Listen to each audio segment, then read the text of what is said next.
Alderman Clark, I'm with all her, Anybody want some? and her daughters in the next. Peanut butter, popcorn. I went in the B, what is it called? The B well, B? Yeah. With that, we are in conference room B. We have the room up, and first order of business is the roll call, please. Alderman Cone.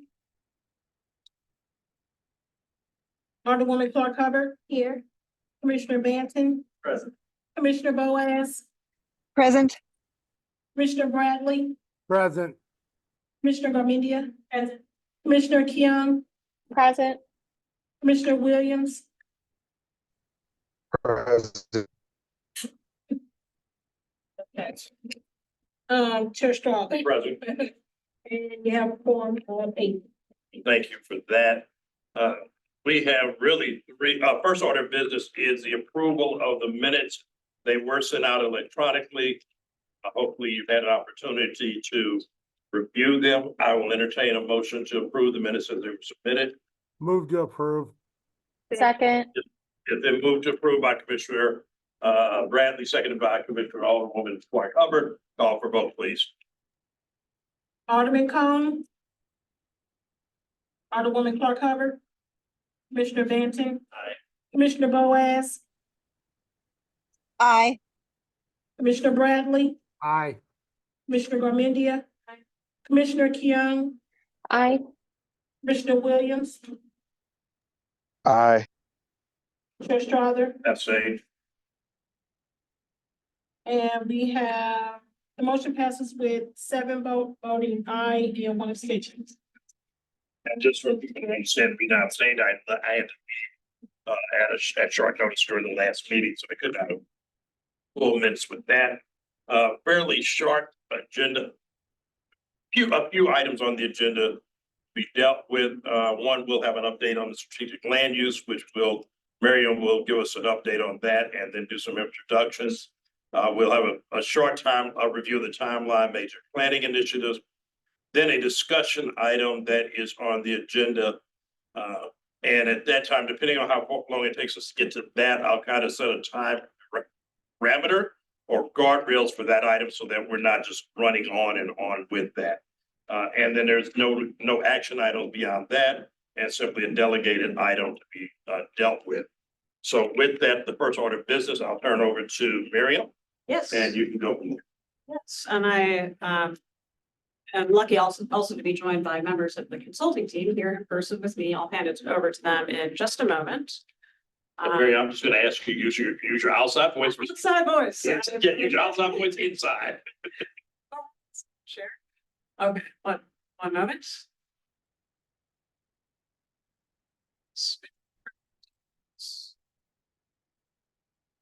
Okay.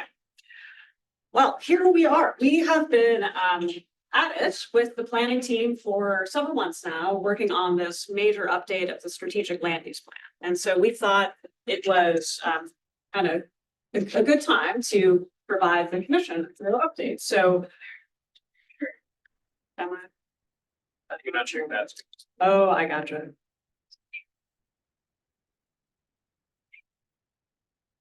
They're great today. Oh, no, thank you. Yeah, that is important. So to open, I know the commission is very familiar with this project, but for the benefit of members of the public tuning in, I'm going to provide just a quick overview and reminder of what the strategic land use plan is and why this update is in process. So the strategic land use plan is a core element of the city's comprehensive, we describe as the policy guide for the city's evolution, and it's authorized under state and local law. So say long-term evolution of the city's built environment is to be guided by something grounded in kind of thoroughly considered planning document. So think of it as a basis for policies that shape the city's evolution, or a grounded aspiration for the city's evolution into the future. It's a long-term planning horizon, think, 15 to 20 years out into the future. All zoning changes and redevelopment plans are actually legally required to be reviewed against the strategic land use plan or the comprehensive plan. And so this plan actually does play a really formal role in the policy making and consideration of the city. Minimize the. Yes. Is that better? So I mentioned the strategic land use plan is the land use element of the comprehensive plan. That is kind of a core element, and you see that here at the center of this diagram. We are in the process of building out this fuller framework of a comprehensive plan. So the citywide transportation and mobility plan, now underway, is going to, a portion of it become adopted as part of the city's comprehensive plan. So that will be, you'll receive updates about that as the process continues. We, as PDA, are also in the process of updating the city's sustainability plan. The aspiration is for that also to be adopted as an element of the city's comprehensive plan. There could be other elements in the future. That's something for us to keep in mind. So just, I know, again, the commission is very familiar with this history, but whenever we describe this to the public, we like to sort of ground what we're doing in a little bit of the city's history of planning and land use planning, because it is a long history. Some of the major choices in the city's past, good and problematic, are part of our history as a city. And we, in this process, are aiming to be kind of very conscious of kind of that historical impact of planning decisions and really think thoughtfully about how that shapes the approach we're taking now in this plan update. But the key piece here is, again, for the public's benefit, the strategic land use plan we have now and actively use was first created in 2005. And we have amended it many times since then to be current with changing conditions on the ground. But here we are now, about 20 years later, updating that 2005 plan. It's a complete update. And we describe this process as grounded in three key themes: quality of life, resilience, and equity. This is the existing strategic land use plan in a nutshell, just kind of composed of 10 different land use designations mapped onto the city at roughly a block level, describing the aspiration for future use and development in different parts of the city. We are updating it now because, a lot has changed since 2005. And this update is a chance to think really affirmatively and in a very robust way about themes like walkability, like economic justice, like transit-oriented development, and even climate resilience, and really bake that into the land use plan that will serve the city into the future. Here is how we describe the structure of involvement in the process. The Planning Commission, you all here, of course, have the role in formally adopting the plan. We have composed a sort of broad planning team represented here tonight by Dan Dioga, the principal in charge from Interborough Partners, and Liz Kramer with the Public Design Bureau, who is supporting engagement in this process. So they are representative of a broad and diverse interdisciplinary consultant team. We've also composed a resident steering committee that has been really great at guiding us at key milestones in the process. We've formed 3 technical advisory groups or working groups that are playing, more of a technical role and aligning the concepts within the plan with some implementation considerations, right? And then, of course, the St. Louis community, and by that I mean anybody who has a stake in the city's future. And Liz, in a moment, will describe a little bit more sort of the engagement that we've been doing with the St. Louis community. There are 5 phases in this process as the team is leading it, and we are kind of think of it roughly as in the middle, I suppose. So the first couple of phases, a lot of listening, a lot of analysis, and now we're at the point where we have the framework of a vision statement, goals, values, and even a kind of framework plan for land use. And so that is what you're going to see tonight. But there's still a good amount of work ahead, really developing that very detailed plan, thinking about implementation considerations, and so on. And with that, I will turn it over to Liz. Great. Thank you so much, Miriam. So as Miriam said, I'm Liz Kramer. I'm with Public Design Bureau. I'm going to give a really quick overview about the engagement that we've done so far. We've had really amazing participation from all across the city over a bunch of different phases of engagement. So far, had over 1,300 people who have participated. Those folks are mostly city residents. We've had someone participate from every single residential zip code in the city, including the partial ones that are just teeny slivers. Many of those people come from a wide range of different backgrounds. We know that there are some gaps in our engagement so far, particularly youth, new Americans, folks who rent. So as we move into our next round of engagement, we're really focusing on how we're sure that we hear from those people, many of whom are the future of the city of St. Louis. Throughout these rounds of engagement, we've had a whole bunch of different ways to get in touch with people. Many of those have been in person, all across the city geographically. We've also done a lot of work in partnership with neighborhood managers, with established organizations, and that's really helped us get in touch with people who maybe wouldn't participate in a comprehensive plan process otherwise. In addition to the engagement where we've really been learning with and from folks, which I'll talk about in a second, we've also done a lot of work around public education to understand what is the comprehensive plan, how does it work, how is our city shaped, what does it look like? So one big way that that's happened is the Sloop Scoops. I think you've probably seen these already. So we have 2 editions out right now. We're expecting several more to come in this process. But those newsletters have shared a lot of what the team is learning. We also have an extensive website with a ton of information on it, and a social media presence where we've been highlighting not just what we're hearing in engagement, but also what the team has learned in their existing conditions research as they explore St. Louis.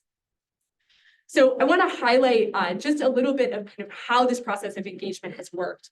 When we kicked off in November, we really focused on really being broad and exploratory, helping people understand what land use is and learning from them about what works well and really where the opportunities for potential and change are in St. Louis. People made many of these maps where they created what they thought an ideal place was like and talked about the kinds of changes they would make. And from this, we drew a bunch of insights and also some tensions for us to go into more depth about. And if you want to hear more about what people said and what their reactions were, Sloop Scoop 2 includes an entire layout with all of the ideas and the kind of themes that came out of those conversations. Then from January to March, we spent a bunch of time in a really in-depth phase where we took a set of tensions that we know are really present in our city, and we designed activities where we could really talk with people in depth about those, understanding from them, how do we deal with these trade-offs that are present in the land use plan and present in the way we think about St. Louis. We also have a vision survey that's actually still open, and I'll talk a little bit more about this, but one of the reasons why it's still open is because we want to be sure that we're hearing from a wide, diverse range of St. Louis residents. The survey is available in Spanish, Pashto, and Dari. So we're hoping that we'll still hear from a few folks as we kind of shape out the rest of our vision. And then Dan will talk about this in a little bit, but we did a very short round in April where we tested a very early version of the draft framework that Dan's going to share with the public. And we heard from folks, how do you react to these words, the way that the map is looking? That's been incredibly helpful in shaping what we're moving forward. So we have another round coming up in June. And in that round, we're really going to be seeking much more in-depth feedback on some of what you'll see tonight around the designations, a more detailed version of the map. We'll be starting to socialize the vision and goals as they move forward. We're going to use a similar set of methods, but again, really focused on some of the groups we haven't heard as much from. So renters, new Americans, young people in particular. So that's sort of a preview to get us into thinking about the vision for land use. So this is a process that we've been working through with the steering committee as well as the working groups. And maybe one important framing is like, why should the land use plan have a vision? There's 3 things that we're thinking about here. One is that a vision really helps us set clear goals. What is the purpose of this plan and how will it be used? A second is that it is something that can bring partners together. So that means folks across the city, beyond PDA, beyond the Planning Commission. That also means organizations outside of the city would be part of making this thing happen. And then finally, one thing that we've really heard from the public is their desire to have a hope and a positive direction about St. Louis, and a vision is part of what can help create that for us. So in order for us to get to a vision for land use, we sought input from our steering committee members and our working group members. That led to a set of 7 categories that we could imagine being part of a vision for land use in St. Louis. And then we asked the public to help us with prioritizing across those 7 categories. What would you put at the top and why would you do that? We spent a lot of time both reading through all of their data, all of the feedback they gave us, and also disaggregating that by different kinds of categories. So I'll talk a little bit about that. At the highest level, the residents of St. Louis want to see a city that's thriving, that's equitable and reparative, and that's developing and growing.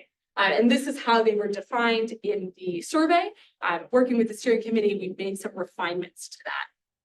But one of the things that I think is really important to call out is that even though those were pretty consistently the top 3 categories, when we pull apart the vision and value, the vision and the goals by race, by age, by other demographic characteristics, we see people putting those in a slightly different order. And one thing to particularly highlight is that we pulled apart folks under the age of 34, so the people who are the future of St. Louis, and they put connected as their second highest, which they were the only group that did that. So that's something that's really been rolled into the goals to consider some of the things that they think are really important about the future. I wanted to highlight for the Planning Commission in particular that as we heard from people about how they made priorities, there were 3 big things that came across on how they were making these choices. First of all, people made choices based on what they thought could happen fastest. There's a sense of urgency about how much needs to change in St. Louis that was influencing people's decisions.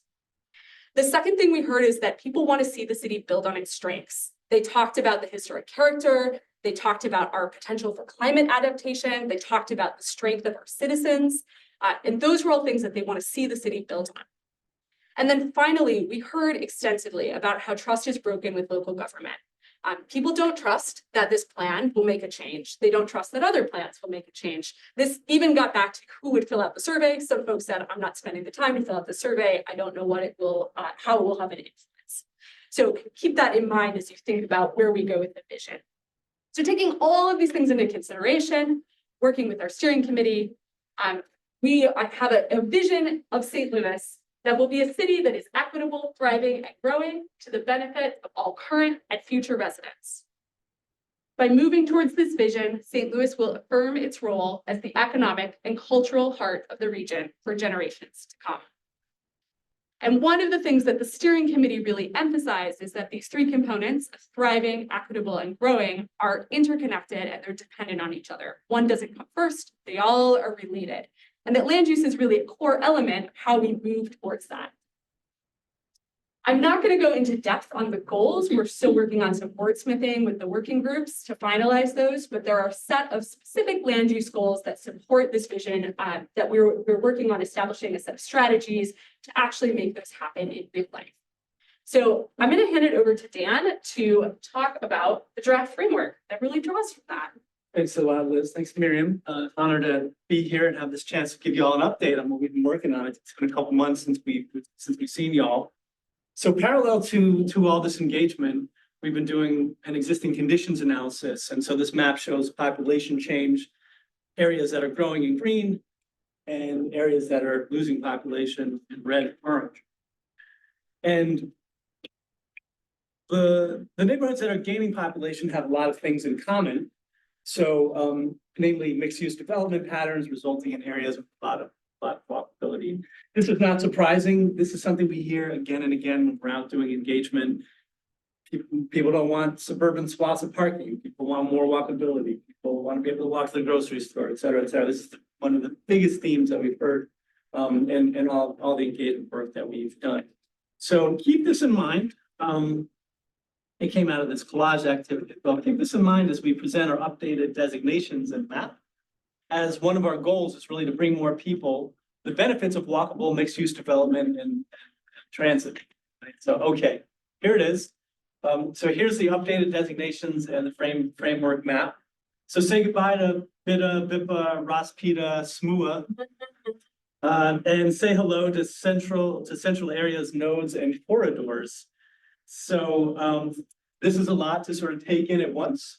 It's also a draft. I want to be clear about that. So I'm going to sort of break it down layer by layer. All right. So first off, we're one of our new designations is corridors. Corridors are areas along streets that will concentrate commercial uses and amenities as well as residential uses. This designation is primarily about the building lot, the traffic or the situation in the right of way. So without even doing any planning, we can imagine existing corridors in St. Louis, and we can attribute intensities to them, low, medium, high. Right, so we can imagine high intensity corridors like Delmar Boulevard, and low intensity corridors like what I have in St. Louis Hills. Right, and so this map to the right shows that. However, we're not interested, we're interested in the existing, but we're here to make a forward vision for the city. And so what you're seeing here is our proposed corridors. So we've got low, medium, and higher intensity corridors. All right, and so now we've replaced the kind of images that you saw before with images that are a little bit more aspirational. Ways that we think these different corridors that you see here on the right might evolve. Okay, so let's break it down: high, medium, and low. So high intensity corridors, this would be have a maximum up to 10-story buildings. High, it could also include smaller buildings. One of the things that we're and on the map on the right, you see the corridors that we are prioritizing right now for this high intensity corridor treatment. So what are we prioritizing? Mostly prioritizing corridors that have commercial and have existing or planned transit investments. So Jefferson, Kings Highway, Natural Bridge, Central West End, anything that runs through the Central West End and through downtown and Chippewa to the south. So this is this isn't meant to be anywhere in particular. This is meant to be a kind of prototypical vision of what a high intensity corridor might look like. And again, that map up, right? See where we're thinking of making this new land use designation. Okay. Then we go down to medium intensity corridors. These are corridors that have some commercial activity, maybe don't have building heights, maybe don't have as much public transportation. So you see on the upper right some of the streets that are currently being targeted for medium intensity corridor. I'll say that in addition to having these new designations and putting them on a map, we also have these drawings here, which are really meant to call out more qualitative aspects, things that we aspire to. That is, when we designate something a medium intensity corridor, we want to make sure that it has ground floor activation, that the parking and the service is behind the building, that the buildings engage the street, right? Again, we're going have a vision of a walkable mixed use city. Okay. And then low intensity corridors. I'm not going to go through each one of these because I know we don't have that much time. And but I'm happy to return to any of these to talk about them in more detail if anyone has any questions. Let's go to our next category though, away from corridors and into nodes. So nodes are strategic areas where housing, retail, offices, public spaces, or other things might be concentrated. So if we're looking at the existing city, we can imagine, we can say, we know that there are low intensity nodes, like the Target at St. Louis Hills. We know there's high intensity nodes like Washington and Grand, and ones that are somewhat in the middle, like the City Foundry. This is kind of existing, and this is what we're proposing: low, medium, and high intensity nodes. And so you see this new kind of distribution. The darker the red, the more intense it is. And so we basically, where are we putting these high intensity nodes? We're putting them at select existing and future transit hubs. All right. So that's the primary criteria. But if we want to look at what we're aspiring to for a high intensity nodes, 15-story maximum building heights. Right. And you can see some of the different qualitative aspects that we're calling out here, things that we want to aspire to for these high intensity nodes. For the high intensity nodes, only along high intensity corridors or anywhere? They're only on high intensity corridors. Yep. Medium intensity nodes, again, we're going from 15 stories down to 5 stories, but still wanting to recommend urban characteristics, street fronting buildings, parking in the rear, public space, all that kind of good stuff. And low intensity nodes where we're down to 3 stories. And you see most of the low intensity nodes are not the downtown, not surprisingly. Sort of clustering them to the west of the city, then the southwest and the northwest of the city. The next designation are neighborhoods. So these are areas that we think of as primarily residential, although not exclusively. These could include other land uses like small parks, gardens, neighborhood shops, schools, churches, and other things. So again, just thinking about the existing city, not surprised, we have high density residential areas like Forest Park. We've got low intensity neighborhoods like Baden and things that are somewhat in between. In fact, most of the city, as you can see, we would characterize as having a medium intensity quality, like Lafayette Square. Okay. So, but the proposal doesn't really make too many changes here. Well, let's break it down. So high intensity neighborhoods, these would be the most intense residential areas, primarily residential areas. So we're looking at buildings that are up to 5 stories here. Okay. Medium intensity neighborhoods, we're looking at buildings up to 3 stories, no more than 8 units per lot. And another thing that we're regulating, obviously this isn't zoning, right? This is land use. We'll get into the details of zoning, but there are some things that we want to call out at this land use level. So for example, not allowing front yard parking as a means of restricting auto dependent development. Something we hear again and again from the public. And then low intensity neighborhoods, which 3 stories height, 3 units per lot. In this case, yes, might be allowed to have cars in the building and then central areas are familiar to y'all. So there's 2 that we're looking at here. So there's Central West End, downtown, calling these central areas to help distinguish the regional and economic importance of areas in the central corridor, giving them their own kind of designations here.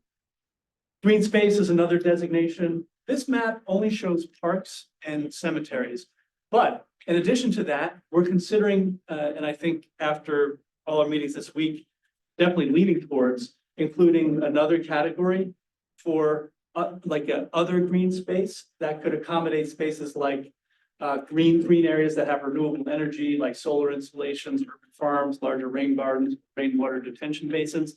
The basic distinction, I think, between this category we're conceiving and your typical park is that the category we're conceiving, we're not imagining it necessarily as like a publicly accessible area, which obviously parks are and should be.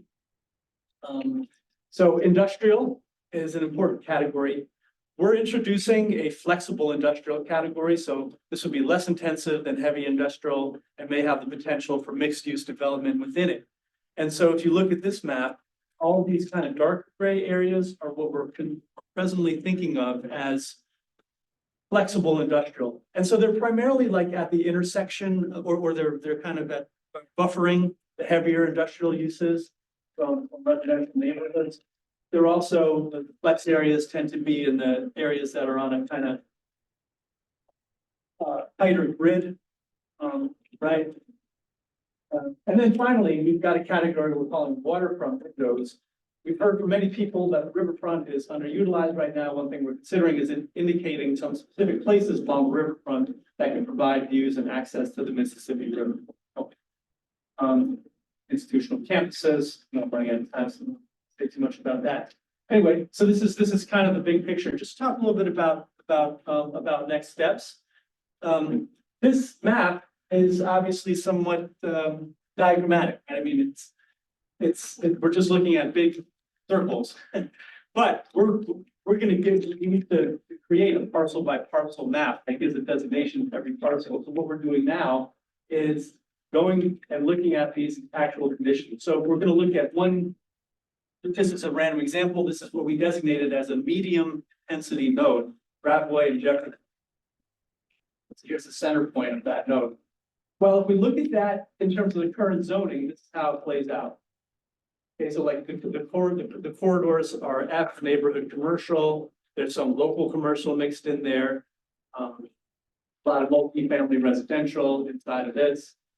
If we look at the same intersection with current land use, it looks like this, right? So for the most part, there's a correlation between F and G and the neighborhood commercial, right?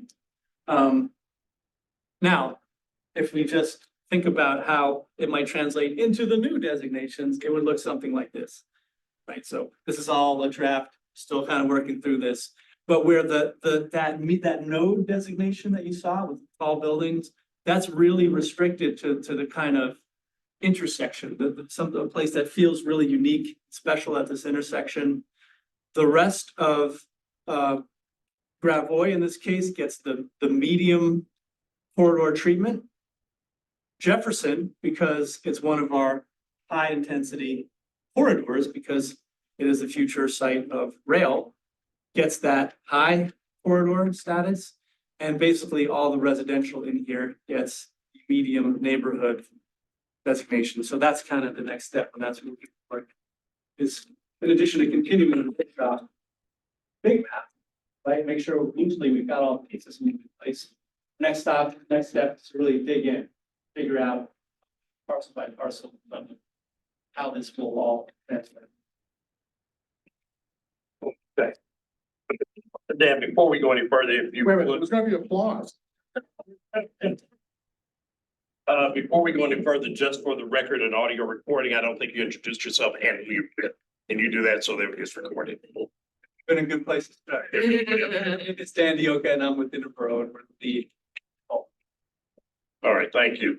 I will go through the normal round robins, but before we do that, I have a couple of questions. I'm gonna take a little privilege here.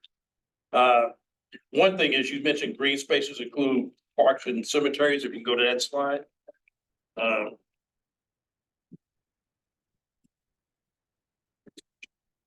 The differentiation between those two lands, because cemeteries, number one, have no public access. And if you take a cemetery out of North Side, you have no green space. So it dilutes the vision of what's there. And as I said, there's no public access. I mean, the public access to the cemetery is one-time use. So I You're think. not a cat. You're not a cat, yeah, but well, some people do pay for mausoleums for the cat. So, and the other question I have is there a dollar overlay to any of your nodes, your neighborhood or corridor designations? By the dollar. Is there any economic impact requirements, designations that help develop that?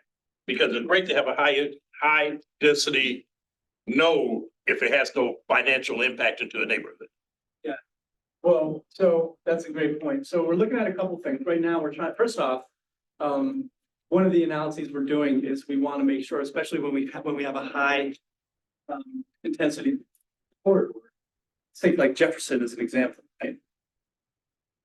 We're designating Jefferson as high intensity in part because of becoming green.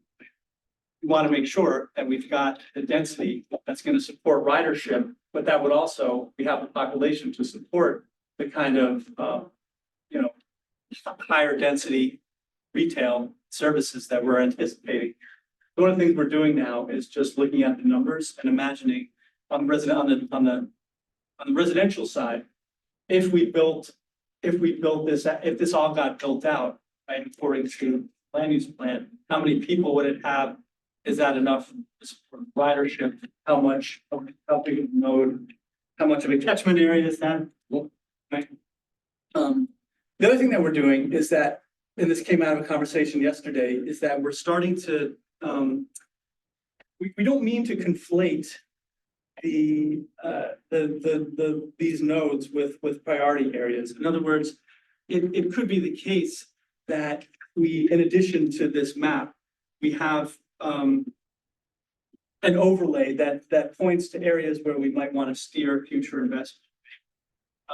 Which could be different than simply, designating something as a high or medium density node. Am I answering your question or did I miss it? To some degree, yes, that an investment, does that impact the node? Does a multi-dollar investments change the designation from high to medium, or is it strictly academic in numbers? Oh, I see. I think I misunderstood your question at first, but anyway, you got some extra information, but I think it does. It's one of the many factors I think we're considering when we decide whether to designate something low, medium, or high. So I mentioned one of the factors is like thinking about the transit capacity or future transportation nodes. But another one is like future investment. I mean, if we know that there's a lot of investment coming to any certain particular intersection, I think it's probably more likely to get that high intensity node than if that wasn't the case. Or from low to medium? Yeah. I didn't know if there was an overlay of that There's not. in your thought process, at least, or in your. There's not, but there should be. And I think we owe it to the public to be really clear about how we made these decisions. We don't want this thing to just appear like, oh, and we just randomly decide that this is a node and this is low intensity and this is a corridor. So I think that when we do the final report and a presentation, I think that kind of information will be in it. We'll say like, be very, very clear about why something might be a high intensity node. Part of that might be, well, a place where you're seeing a lot of investment. There's a lot of investment that's being steered toward this place. Therefore, it makes sense to include. So like a trigger for node consideration? So at this point, what I'll do is as I normally do with the commissioners, go through round robins. First will be Alderman Cone. If there's any questions, if he's online, then Alderwoman Clark Hubbard. Alderman Cone, are you online? Okay. Alderwoman Clark Hubbard. Okay. Thank you. Commissioner Manton. Yes. Thanks for the presentation. I think it's a really interesting way to look at the strategic land use plan. I like how it sort of decouples looking at parcels and just their relationship as they're right next to each other and sort of takes the whole area into consideration. I think that's really interesting. I sort of have three broad questions. The first is, seems like an innovative idea. Has this been done in other cities that you're sort of taking from and learning from, or are we sort of pioneering this effort here? No, it's an emerging best practice and it's been done in a lot of, well. What are some of the cities that have done this successfully? Denver, for example, the nice land use plan, and it also kind of took reimagined designations for this, structural logic, where it's not about use, it's about these kind of structural districts that. Okay, great. Early on, it was sort of touched on the fact that part of this plan wants to deal with climate resilience. And I'm not sure I'm necessarily seeing that anywhere here. Can you touch on that, or if there's an area where that is, and how, like, for example, along the Mississippi River, which, we have a levee, but it also floods, like, would I necessarily expect any changes in land use along the river, for example? Great question. We're tackling that in a number of ways. So first off, I think this category that I talked about when I was talking about parks and cemeteries, I mentioned that there was another category that we wanted to introduce. What you can see here would include green areas that might have renewable energy, like solar fields, stormwater, etc. So we're making sure that we allocate enough space for green infrastructure, solar, stuff like that. But we're going to do that strategically. So we're working with all the folks who are mapping the vacant land and trying to understand where don't we want people to develop, right? So that's the first thing, and then that becomes a good site. Some of these investments, like It might be told about it. I think that's one way we're thinking about resiliency. I think the other way we're thinking about it is just frankly by steering development towards transit. There's discussion of like green and gray resiliency, right? Green is the natural part, right? But the gray, the best thing you could really do in terms of sustainability is to steer development towards public transportation. That's why like and walkability, yes, exactly. Thanks, Tom. So when you look at the map, what you notice is a heck of a lot of nodes along Jefferson and along the existing east-west metro link, because that's where it makes sense to put people, right? That's the best thing we can do with any environment. So those are two ways I think of many when we're thinking about resiliency. So as you dig into that further, that stuff probably shows up when you zoom in a little bit and get to a more granular level rather than this big Exactly. picture of the whole. You'll see it city. here. You'll see it more here. You'll see lots set aside for this kind of stuff, and those are lots that have a lot of flooding problems. I would add on to that, this plan also has a component that is specifically focused on implementation recommendations in order to bring the plan to life. So we have a resilience working group that is really thinking through what does it take, both when we think about flooding, but also when we think about heat, we think about air quality, all of the components that impact being resilient as a city. What other changes have to happen in order for this land use plan to actually come to fruition in the way that is adaptive? So they're mapping a lot of places that have characteristics of low lying, flooding, things like that. But also, the SEMA director took one tour of the city to sort of remind them, point them where the house had water up the side. My last sort of point is the idea of nodes, and especially centering them around transit and already sort of existing hubs of activity is interesting. I like that idea. I would challenge the fact that we are investing heavily in sort of our greenway network. And I don't necessarily, it happens that a lot of it sort of aligns with a lot of these corridors and transit areas already, but I could envision forward looking 30 years from now that there are some areas along some of these planned greenways that might become areas we might want to be nodes. So something to consider there as well. Great point. So you'd like the Brookline Greenway, for example. Correct. Yeah, I think that's right. I think that's something we should look at. I think like when you look at the map, like as you pointed out, like the Brookline Greenway is mostly like through the downtown and central West End. So like that's already. And North Grand. And North Grand, yeah. So it's areas that are already kind of targeted for high. I think there are other, plan extensions of that presently don't. Like on our map right now, those are not high. Oh, excellent. Thanks. All right. Thank you, Commissioner Banton. Now it'll be Commissioner Boyaz and Commissioner Bradley. Commissioner Boyaz, any questions or comments? Couple of questions. And first, I want to echo Chair Strother's comments about the allocation of open space. I know that the way we look at our parks distribution, we think about North Riverfront Park as the key piece of open space in North City, but that just isn't accessible up in that little stem of the city. And I know that both of those cemeteries, although one is probably more oriented towards visitation than the other, they're both entirely fenced.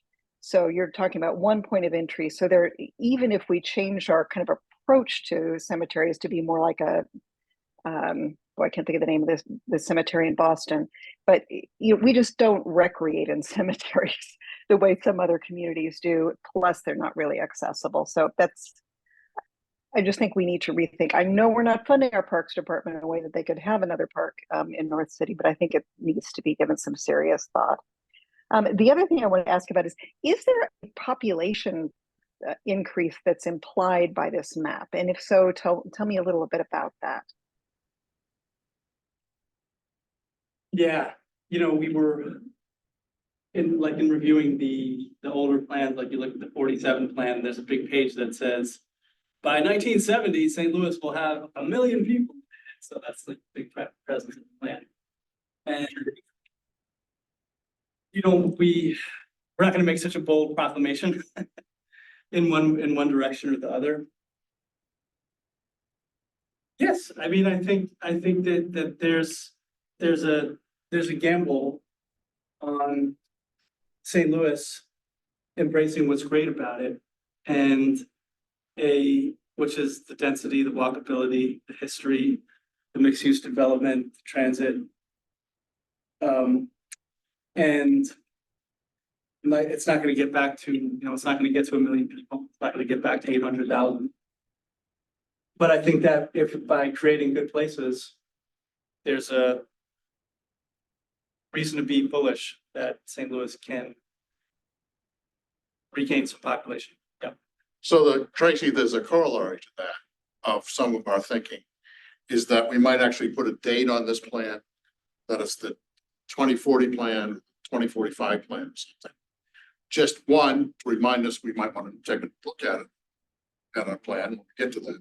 And second, to maybe start to put some numbers to the increased intensity of development in some of these areas as to what might be the population if there's a certain number of successful ups from low density to medium density. Some of those calculations we're asking them to think about, because many places are pretty vacant to begin with. And second, to be thinking about it to be aspirational, including the population, and sort of giving ourselves a goal to that in terms of time. I do, thanks, Sonic. I do want to just. Because we do have a goal to increase the population of the city by 30,000. Get done out of here. We do have a goal to increase the population of the city by 30,000. 30,000, We but don't have that day. because we lost 17,000 in 10 years, so. No, right, but it's going the other direction than loss is important. It's a job and inspiring and encouraging the development attached to what people aspire the most desirable place. And I just want to add that we're not being utopian, trying not to be unrealistic. Earlier versions of this map had many more dark red circles and many more dark blue lines and many more dark yellow areas. I think that the idea is we still want to be strategic in whatever population comes. We want to steer it in the right places, and that's what this map kind of reflects. Right, is that if there is population gain, these are the places that it makes sense. But and these are also going to be, we think, the most attractive places because they're the most transit rich and have the most things that people time and again that they want.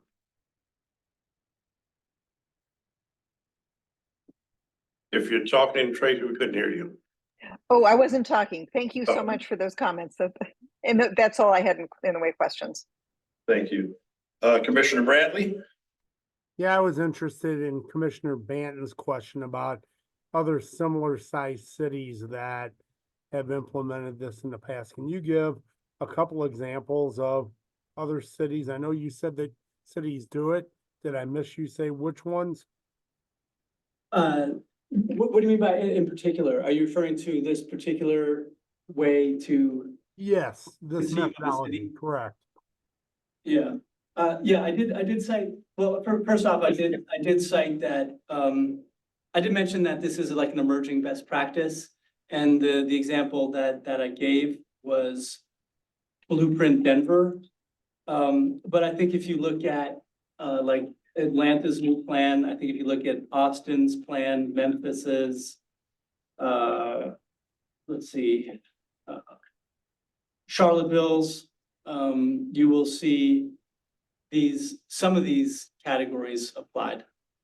So it's new, it's emerging as a best practice, but it's not so new that St. Louis is like the first city to try this out. You might just add just a reminder of some of the cities that you've worked in that are similar to St. Louis have a riverfront? Or Yeah, I just named a lot of them, plus Detroit, Minneapolis. That's great. Thank you. I have no further questions. Thank you, Commissioner Bradley. Commissioner Gormania?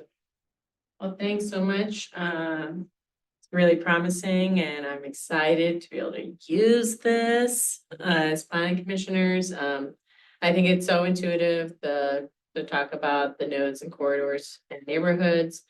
One question I had was the logistics of if central areas were kind of, are they considered neighborhoods? Or what's the? Yeah. I can see that as maybe a conflict if they're separated so much, just because so many residents live in Midtown and downtown and want to live in neighborhoods. So it's just I'm not, I think some of it's just like the words we're using, but I wasn't sure how that Yeah, particular overlap. this comes up a lot, doesn't it? Yeah. Yeah, I think we all love these two places and they are neighborhoods. But they're so distinct and unique in so many ways that the consensus has been they deserve their own special designations. We have made a lot of updates to this map. If you looked at earlier versions, you wouldn't, in fact, one of the reasons we used yellow for the color for these special areas is because it's the same color we use for the neighborhoods elsewhere. Granted, this is like just a visual strategy, but we're doing what we can to Connect them. connect them and also just like ensure that they don't read and they don't serve as areas that are somehow furthering the Del Mar divide, right? I mean, an earlier version of this drawing, this was like this big purple band in the middle. And all the good stuff, the corridors going north and south, just kind of stopped at it. And people on the steering committee working groups like that doesn't look good. That doesn't make any sense. Doesn't look good, and it wouldn't be good if they function in that way. So I think we're doing what we can to kind of both integrate them and knit them into the rest of the city, but also acknowledge that they do benefit from having this special status. You're expecting part of your question is about the nomenclature. So we recognize that there's a challenge in calling the yellow residential, primarily residential area neighborhoods, especially because this document would be used by neighborhood planning processes, which means a totally different thing. Yeah. So we're anticipating that term will change. We don't know what it will change to yet. So if you have great ideas that are catchy and not awkward, we'd love to hear them. Because all of our ideas so far are very awkward.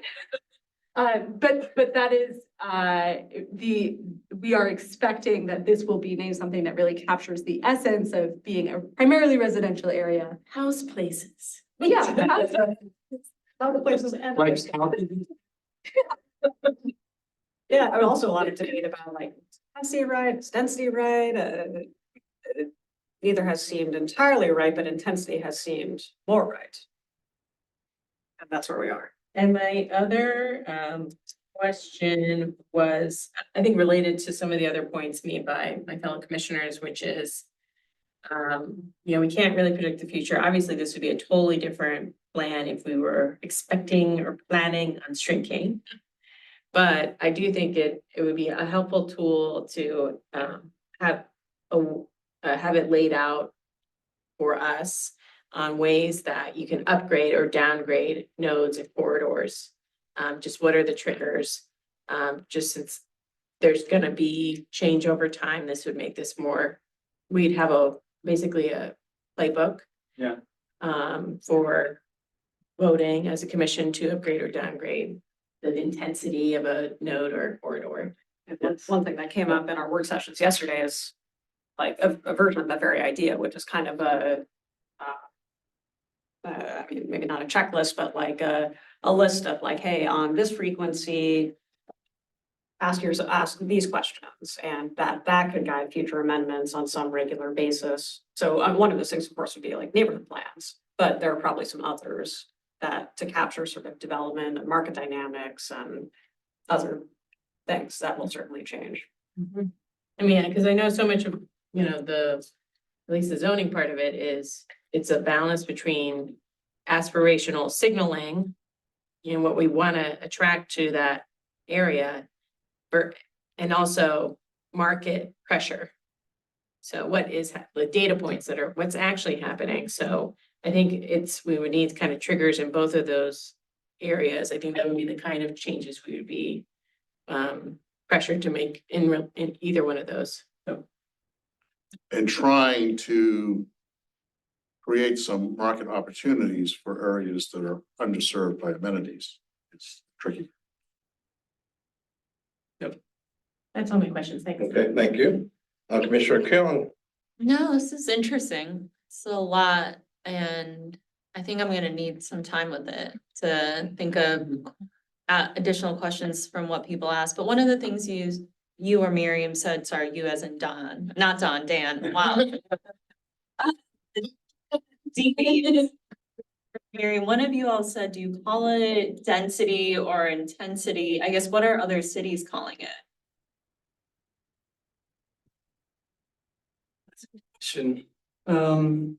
Like, I'll look into that. Like, I see the page of the plan and I just see low, medium, high.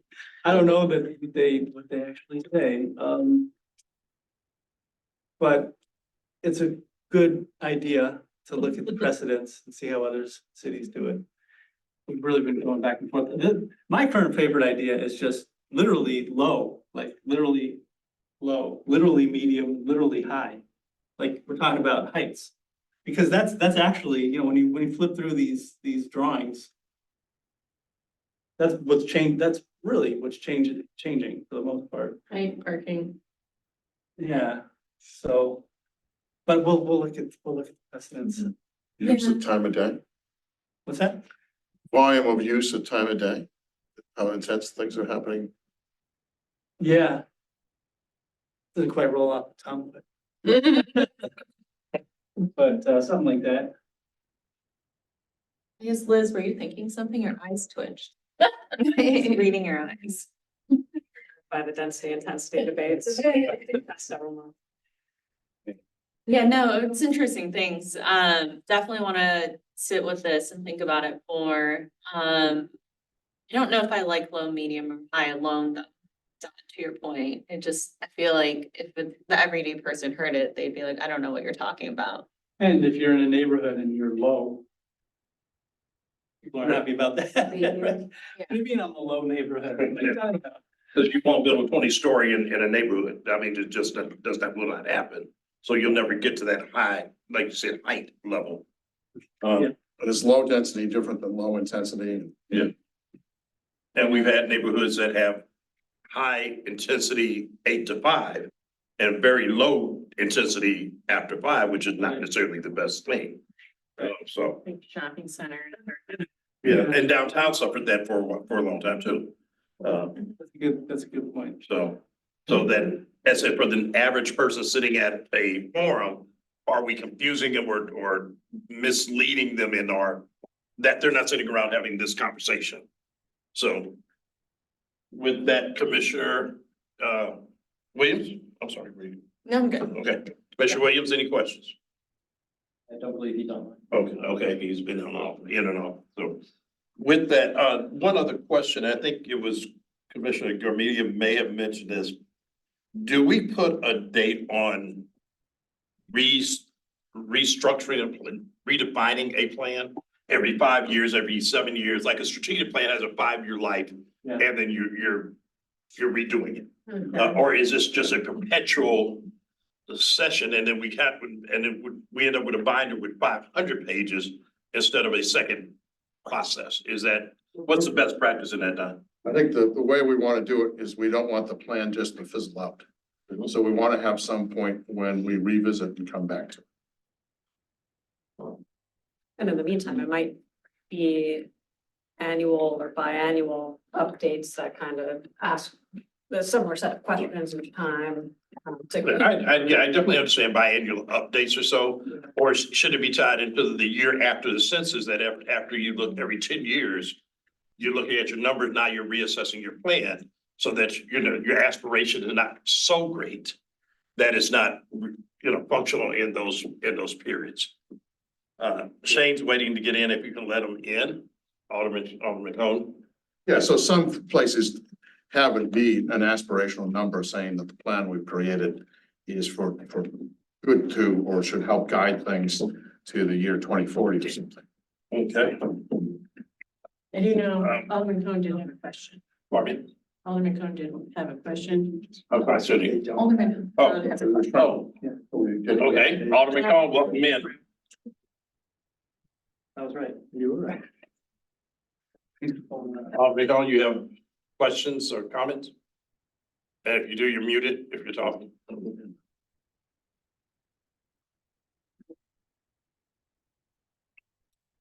Did he get?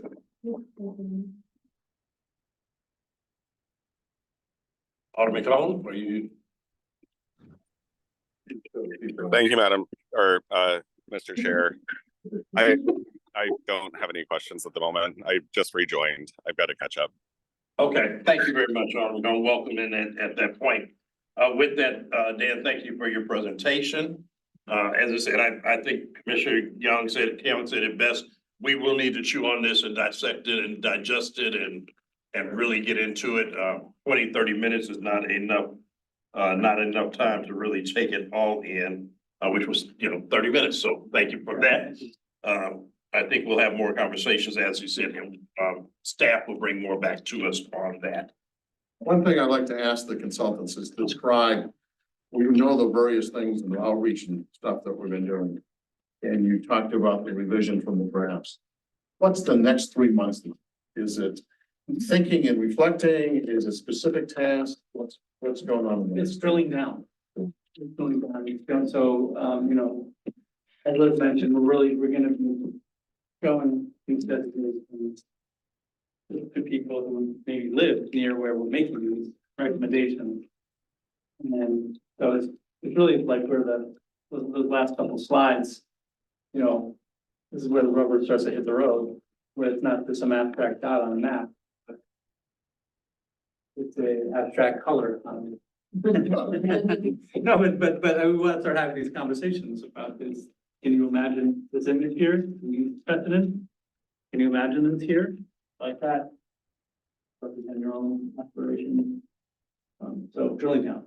We also have some kind of topic specific roundtables that we're going to organize, for example, like urban ag and these like open space questions. We like that I would say like merits some more conversation to flesh that out, the what and the where, and a bunch of others. Many others. Yeah. And then the other thing that we'll be doing is we're beginning to move from the working groups into thinking about implementation. So what are the allied recommendations and strategies that support this plan? Both things that might be part of zoning updates, which Miriam, I'm sure we'll talk about in a second, but also things that would be necessary in order for this to really.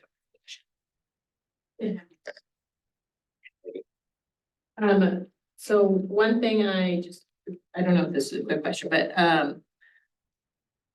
for the land use plan, what does it have to say about the streets? It's not our jurisdiction. Yeah. Right, and but it's critical because you can't have good urbanism without good streets. So in these drawings, we took the liberty to draw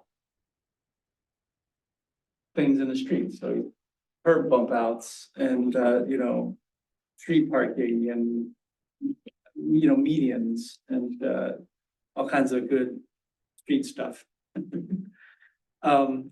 But it's aspirational.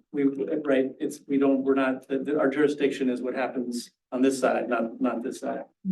Well, I think that flags maybe a fourth area of work over the next few months is syncing this up with the transportation mobility plan, which is, was just soft launch internal. Like, these things really need to speak to each other, both at the map level and in the illustration of what's possible and desirable where. So I think that is critical, as is syncing up this strategic land use plan with the project tech neighborhood plans that will be getting up and going again here soon, hopefully with a similar completion timeline as the strategic land use plan. So fourth big category of work is like coordination with other planning. Yeah. Yes, Commissioner Bell. Sorry, now you're just opening this up for a lot of dialogue. Building off of what Director Armindio just asked, I guess my question to you all is does it come off as misleading if you use graphics like this that label things that this plan doesn't really oversee, and if it's really aspirational? I don't think so, but I'd love to hear everyone else's thoughts. I think that we think it's good to to the extent that there are things that we agree on, we want to use any document and plan we can to reiterate those things, right? So, you know, I don't. Is that a stylized version of a place in St. Louis that already exists? All these buildings are. I think one way I've been thinking about it is ultimately we want each element of the comprehensive plan to read as kind of one chapter of a unified whole, and the pieces should relate to one another and support one another. And so whatever that looks like is what we want to do. And so I think at this point, we've been thinking like, oh, well, we should pick up some of the key things that we've heard about kind of the public realm in relationship to land use in these drawings. But as we coordinate with the transportation mobility effort, it may be a different. As just a sort of public engagement component of that, the public expects those things in the public realm and in the right of way to happen in order for land use to be successful. I'd say probably 50% of the feedback we've heard is about the right of way and not about the buildings and lots. So we've really pushed people to say, yes, I understand that you want there to be a bike lane on the street, you want the sidewalks to be wide, you want complete curbs. What does that look like on the building and lots to make it feel walkable and feel bikeable? And that has been like a really big push and engagement to get people to think beyond the right of way. But there is also a level of belief, like when these drawings and in their final form go out into neighborhood planning, if we say, okay, well, in neighborhood plans, do you want a medium corridor? Do you want a low corridor? Those pieces about what the sidewalk looks like, what the street looks like, that's part of how people believe that can happen. Because they just won't buy it if they don't think the street can change to accommodate the kind of urban condition they want to see in the buildings and lots. Two additional comments in response to the question. All of that feedback, by the way, either already has been or will be shared with the TMP team, because like we've heard a lot. And something we've discussed is maybe two things, like the idea of sort of not conflating the intensity of land uses in a corridor with the intensity of traffic in the right of way. Like those are two different things. And so maybe what might be a benefit, but I think we're exploring this and figuring this out, is, you know, maybe there's more than one prototypical drawing that kind of shows for each designation that shows a variety of scenarios that could be matched to any given condition. But we can't draw the whole city, of course, so we'll have to set, we don't want to go overboard. But there's kind of two additional thoughts, because not every high intensity corridor will have this number of lanes or anything like that. It will be different. Yeah, I honestly don't have a strong preference right now. It's just a question. I think it also depends on how you use a graphic like this in the plan. Because what I don't want it to be is that it conflicts with the TMP, but Miriam, to your point, it shouldn't. These plans should all work together to fit into the comprehensive plan. But how we do that and how we think through that is probably through close coordination and collaboration with the TMP consultants. We've already had one good crossover meeting. I think we'll have more. Absolutely. And Scott, who's the project manager, is 40 feet from Miriam's. Yeah, I think Scott's, oh, he texted, I could maybe say something. He's watching. Does that still feel like a thing you want to do, Scott? Sure, yeah, good Okay. evening, everybody. I was just listening intently. Dan, if maybe you want to flip back to the map view that actually has the parcels on it. Yeah.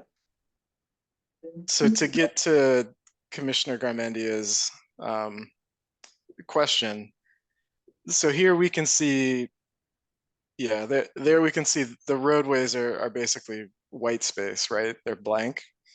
And as a component of the transportation mobility plan, we're going to be, through that plan, developing what we call a street typology guide, which is going to assign kind of generic desirable conditions to all the streets in the city that are, related to, but as Miriam, I believe, said, are independent of the adjacent land use.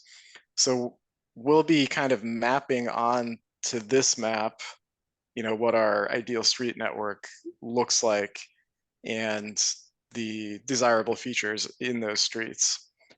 So I think when we view it at this parcel level, there's a way we can really make these two plans work together and talk to each other. And the TMP will have, it'll have drawings that describe and depict the, the types of streets we're looking for, depending on the corridor. So I think, yeah, I mean, I think, maybe in the sloop, we'll probably, I imagine we'll do a little note that sort of says, for street typology in these sections, look to the transportation mobility plan or something. But I think we're gonna mesh these two things together in a way that, as of today, we don't really have. So it's they're definitely gonna speak to each other. Once we have, Scott, I mean, once we have those, prototypes, we'll replace these drawings. We'll draw these accordingly, right? Like we'll look at their right of way alignment and we can get it right. we can redraw these right of ways so that they match the prototypical roadway alignments that you just described. Sure. Yep. Scott, while you're the voice from above, give us your 30-second takeaway of what was the big takeaway from the NACTO conference you were just at. Oh, every city out there is doing something interesting, and we are too. So that's exciting. I think our lineup of projects right now, our transportation projects and these coordinated planning efforts, it's just like a really excited time. And I think over the next few years, we're going to be building some really good projects. And I'm glad we are doing that because, no city stands still. A lot of cities are doing really creative mobility work and some really great public space projects. And so I'm just glad we are sprinting alongside them, so to speak. One last thing, I just whispered to Dan. Oh, we've been using his sub-consultants. They've been using the sub-consultants. We ratchet up the timing on the zoning consultant. One of your consultants members has not been ratcheted up. Tell us more about how they're going to be involved. Yeah, so one of our sub-consultants is BJH Associates, and who've done quite a bit of work here in downtown St. Louis. They're our economic advisors. That's what you're talking about? Yeah. Okay. Yeah. And they're economic advisors, and they've been working on market studies. So basically, they've been looking at office, industrial, retail, looking at trends over the last, 10, 20, 30 years, mapping out what's getting built where. And so that's another element that is informing these maps that we're making. But it's also, it's also a check, right? So like. In the same way that. You know, going out and talking to the public is a check on these kinds of. Maps these kinds of detailed maps that we're making. Understanding like the. Office market and the projected future trends for office, retail, residential, industrial is helping us ensure that we have the right mix of land uses. I mean, we want to make sure we have enough industrial to keep pace with the demand, which is actually increasing, especially for logistics spaces. We want to make sure that we understand what's the outlook for office in the next 30 years. So we can think about how much we want to prioritize residential conversion. So their work is really important, and it's giving us a lot of insights that is contributing to this, but also the more zoomed in view. I think you'd show that thank you slide. Yeah, I forgot about that one. Yeah, no, thanks for your feedback. This is super valuable. Thank you, everybody, whose comments and concerns and questions and answers, engagement to those online and also those around the table. Thank you, Dan, for that. The next item is up on Miriam's timeline of major planning initiative. And this is my segue is going to be a little rough here. One thing we don't spend a lot of time talking about is home ownership. In all of our planning, I think that becomes an economic empowerment for people and for us. We talk about growing, growing our economic base, growing our population. I think that needs to be somewhat of a conversation of somehow in all of our statements. What are we doing as a planning commission to encourage that? But with that, as I said, it was a hard left turn. Yeah, well, no, it's a really interesting point because.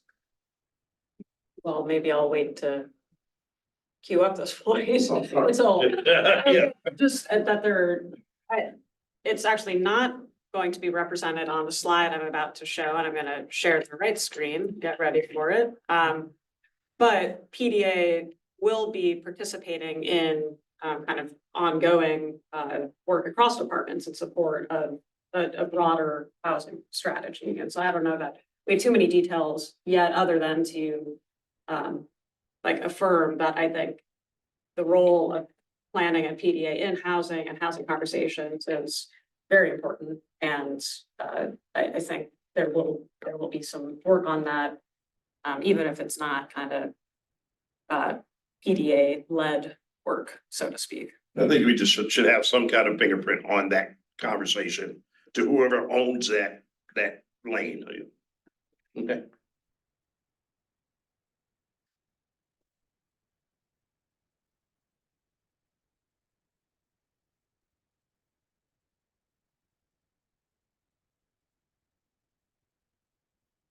Well, let me see if I can move this down to the bottom so people can see. Okay. Maybe not. That's fine. Click on more and you can close it or move it.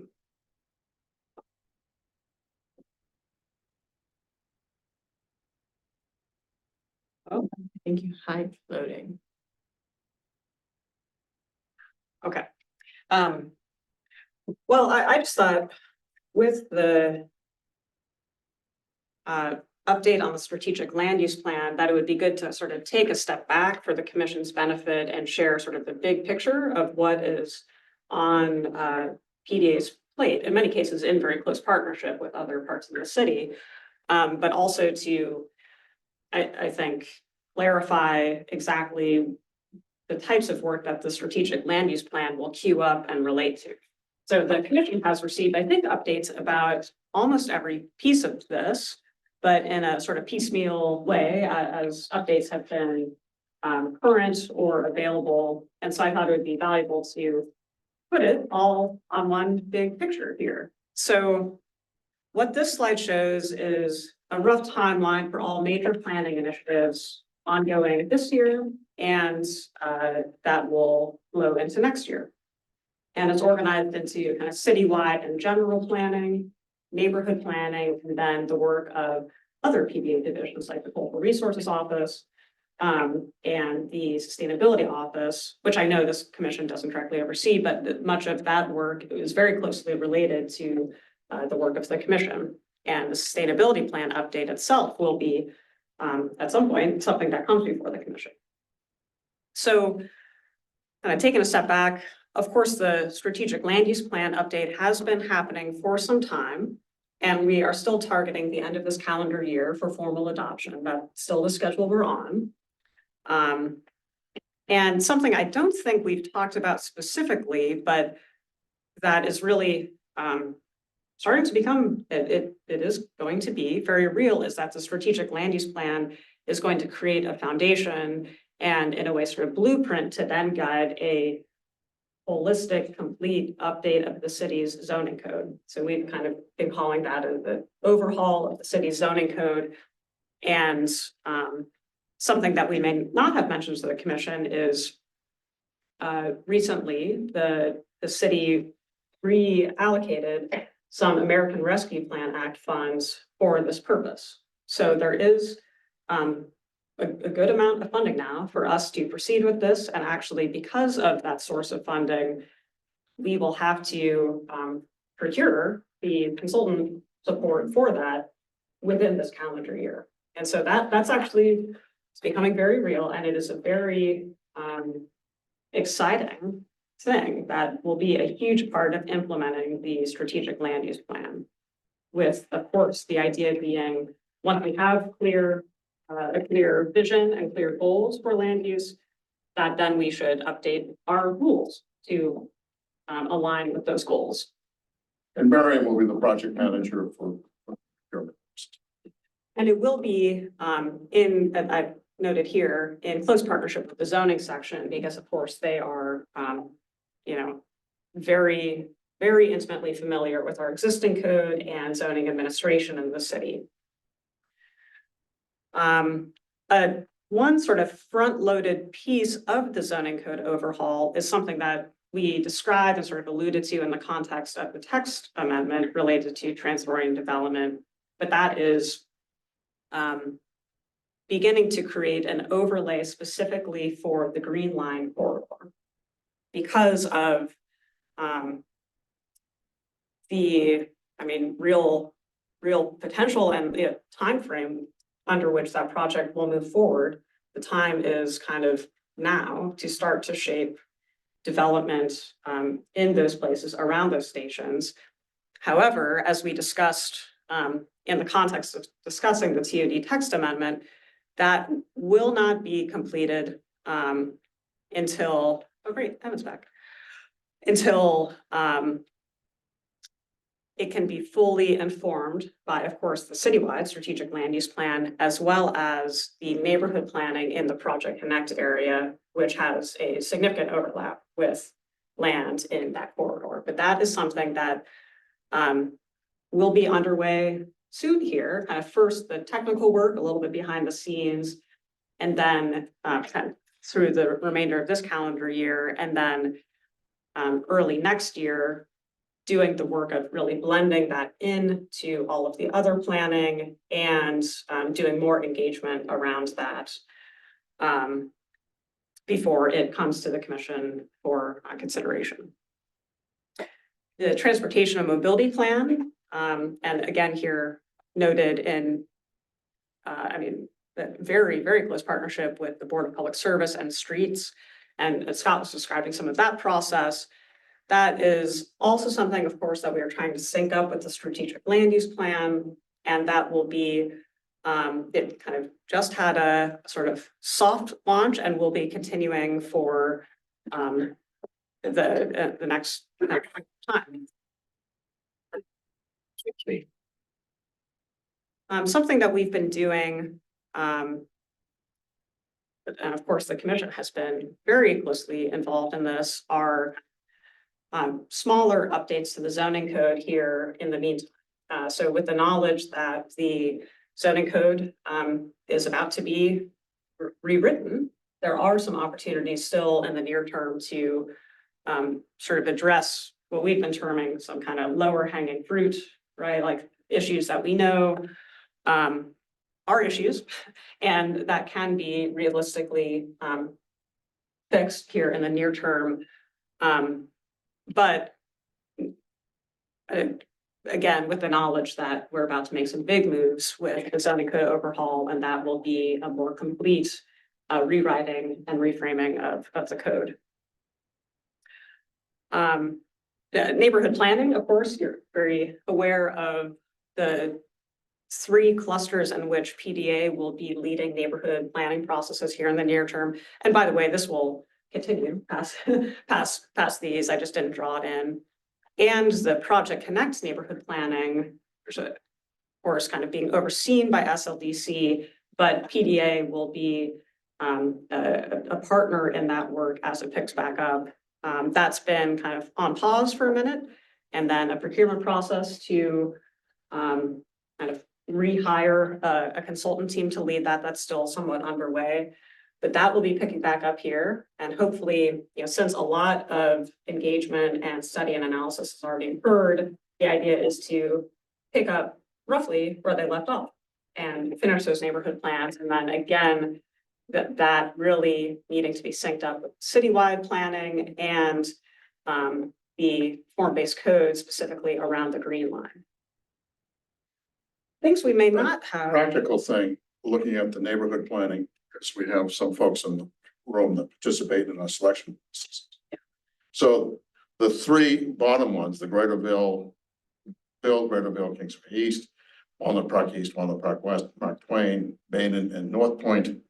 We've done as PDA funding from the city to done the selection, RFP and selection, and we have had completed the selection for the consultants that are doing all 3 of those neighborhoods. 2 of those contracts have gone to E&A this week, the first 2. And so we will be starting with those 2. The Baden and North Point is a little later down the stream into next year and next fiscal year.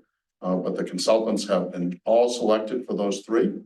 And we, in terms of Project Connect, they are also procuring a consultant. And all I can say is the folks that are in the running for the Project Connect reboot are consultants that we've also selected for our neighborhood planning. So long-winded way of saying, I think we're going to have very capable firms doing all of these.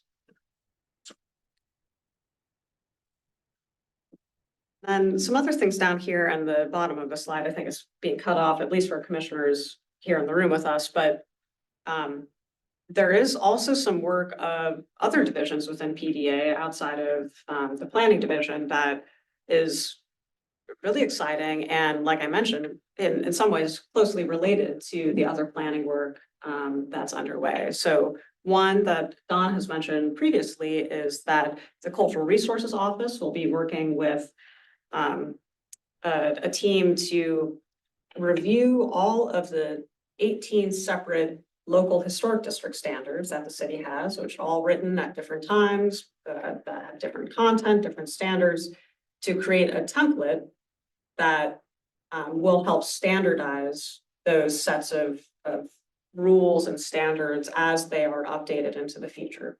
Not necessarily to change their overall intent, but to help standardize them, clarify them, make them more transparent, and kind of sync them up with kind of questions about, well, how do we think about historic preservation standards alongside housing affordability, alongside energy efficiency, alongside accessibility.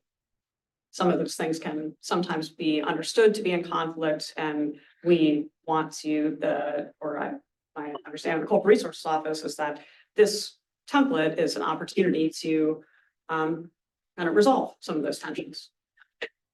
That consultant was just approved an E&A contract yesterday. And in dealing with some staffing, taxing, meaning we're losing staff, hired staff. Dylan, who is an urban designer, will also be assisting. Okay.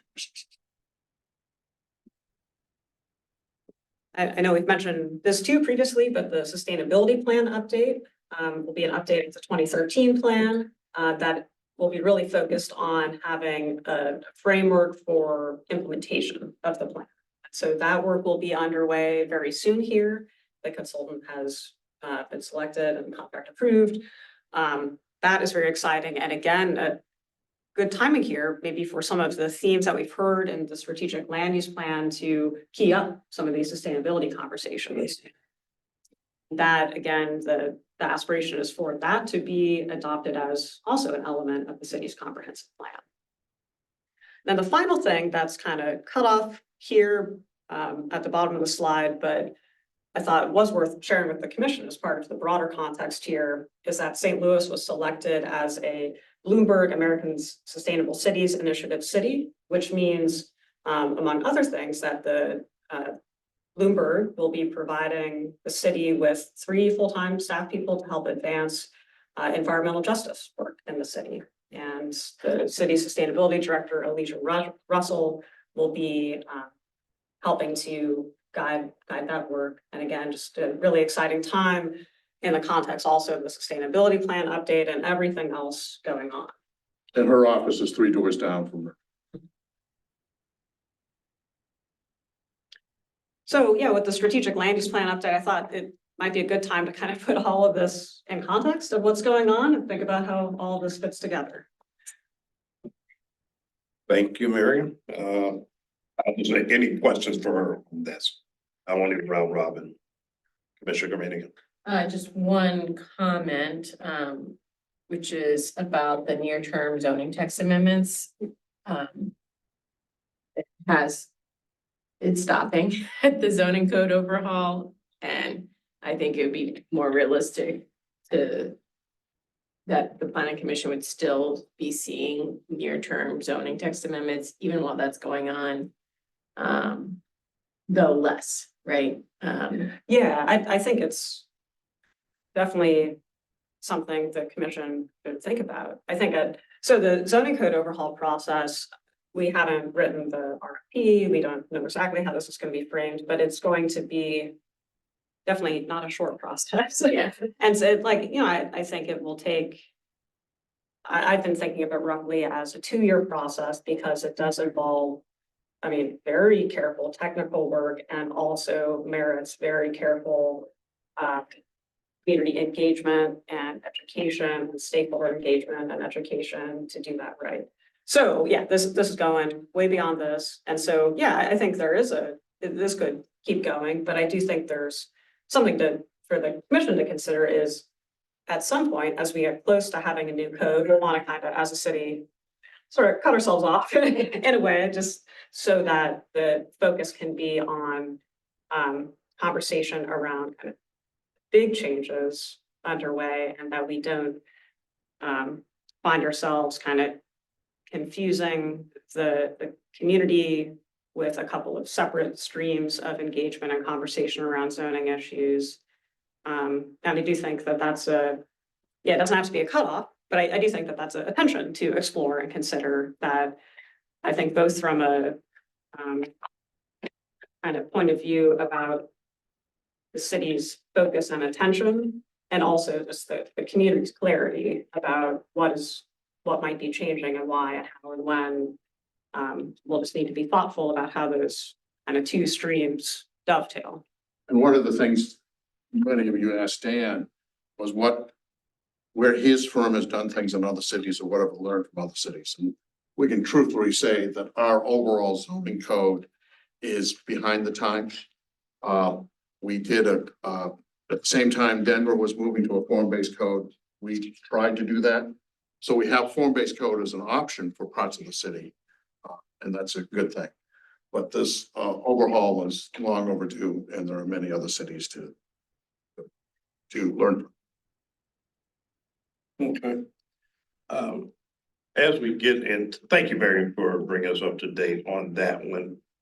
As we get into the next discussion item, a couple of things I want to point out before we start is 712. I would like for us to be cognizant of the time as we get ready to the next discussion item. Couple of things happened this week and the last couple of weeks, and I want to just be sure everybody's aware. There was an email sent out to members of the commission from somebody not on the commission. This is the second time it's happened. It's happened before from a petitioner. And it is inappropriate for us to receive or for outside sources to be sending information to the commission from petitioners. The other one was from an administration. Not necessarily appropriate because there's some level of conflict, there's some level of inappropriateness. So I'm not saying, I'm just saying if you have received that, please understand that kind of information should go to the staff and they should disseminate it appropriately at that point. There was some communication sent out to members outside of the commission. I'm not talking about internally, I'm talking about externally. That's one item I wanted to bring up to date. Because it's unfair that I'll say me, in my me voice, as a resident member of the commission, I should not be receiving letters from an administration saying what I should or should not be doing, because it's inappropriate. And as a chair, if you send it to me or to the staff, that's one thing, but to send it to the commissioners without some kind of review is not appropriate. So I just wanted to say that on the record. Secondly, I've had a conversation with members of the commission in the last 2 weeks, I think, about some concerns or items that they want to bring forward, which is about rules and regulations and procedures. And we've not had this conversation in detail. So I committed to having the staff prepare for us kind of an overview of what that looks like. David, as our legal advisor, is here, and there's been some conversation with him about appropriateness and legalities and timings and a whole bunch of other things that need to be concerned with that. I'll put up front, my recommendation is that, and I've had this conversation with others, is that we form a committee which is to address these issues, bring them back to the full commission for the appropriate review, concerns, and vetting that needs to happen with them. And then at that point, we would make our vote or recommendations or action items that are appropriate. Some have to be public, some are behind closed doors, some require legislation. There's several sifts that whatever we do have to go through. So tonight, I want us to just have this conversation in an overview form and let Miriam and David bring us up to what needs to be said for this conversation. And Don, I will invite you at this point to have any remarks at this point. I think Miriam has some, context setting slides that might be helpful. Okay. Yeah, and I'll aim to do this quickly, right? So it can be really about commission discussion, but yeah, the chair did request we prepare this context. So of course, the discussion item here is the question of developing specific rules and procedures. And we'll get to the specific question that they might be focused on in a moment. But in addition to all the various things that we already follow and have to adhere to. So I thought it might be helpful to start with just a quick overview of kind of the landscape of things that we do use and adhere to right now. So for meeting conduct, how motions are made and seconded and so on, generally Robert's Rules of Order. We also, of course, as a public body, as a commission, are subject to sunshine law, and that guides things like notice requirements, open records of open meetings. This is just a cursory overview, right? I'm not going to get every detail included. State law and guides the planning and zoning commission duties and provides some guidance on the composition.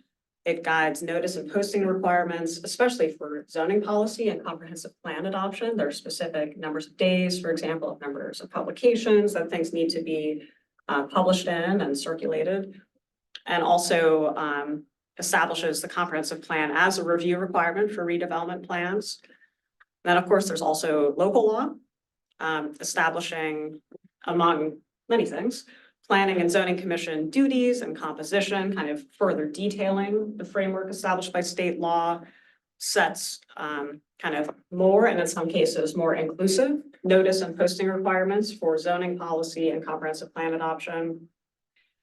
And then this final category is that over the years, the Planning Commission has kind of framed by staff recommendation and adopted additional procedures and priorities. And some of the kind of key things are the delegation of certain items for executive director review. So, you know, street and alley vacations, right? Those are delegated items that we as a staff do a review of and a write-up about, but it's Dawn that provides the recommendation. Also, redevelopment plans under an acre, those are also delegated items. The Planning Commission has, in the early days, and then again, more recently, adopted minimum submittal requirements for neighborhood plans. And then also, as Dawn mentioned earlier, the Planning Commission moved to adopt a kind of initial set of neighborhood planning areas in which staff would kind of devote or like focus in the early years of the neighborhood planning program. And I think that has been a really useful framework sort of for the commission to guide the work of staff on those neighborhood plans. So that's just a kind of scan of the landscape that we have right now. And then I wanted to share kind of the context of specifically, I think the question around of all of the zoning code changes that we could take on as a city. I mean, so staff is aware of the many opportunities to improve our code. And that is in fact why we are moving forward with an overhaul of the zoning code grounded in the framework provided by the strategic land use plan.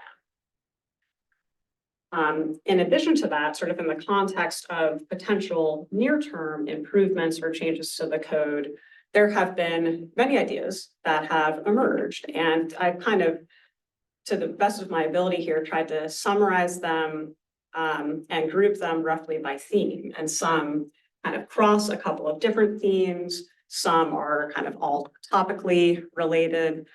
And so I would organize them around sort of housing affordability and diversity. And the stars here indicate items that have already come before the Planning Commission and may come back for future review and or initiation of an alternative zoning recommendation.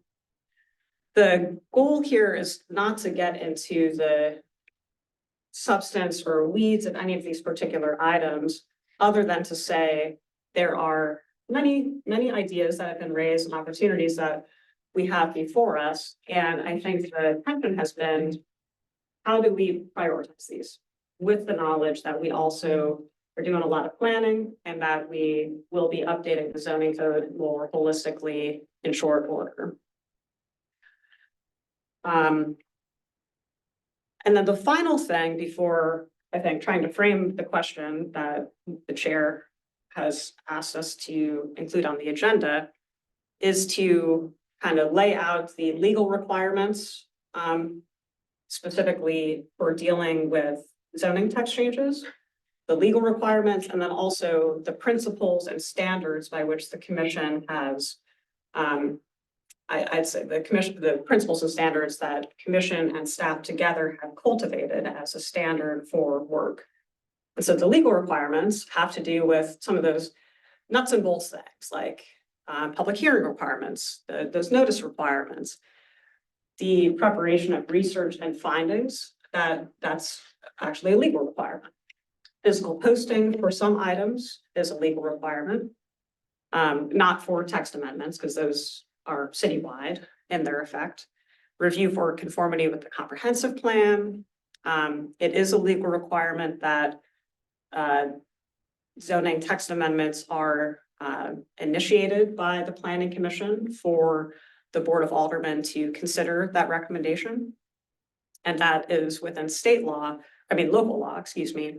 And even within state law, there is a requirement that a recommendation from the planning commission or zoning commission, actually, this commission is both, planning and zoning.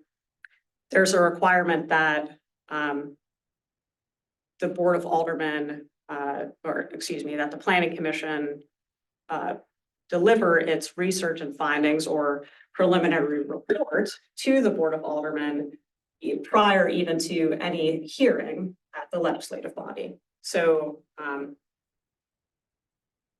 think I got a little sloppy there, but I was kind of sharing the legal requirements and trying to also, I think, elevate some of the principles and standards by which staff and the commission have kind of established for doing this work in the city of St. Louis.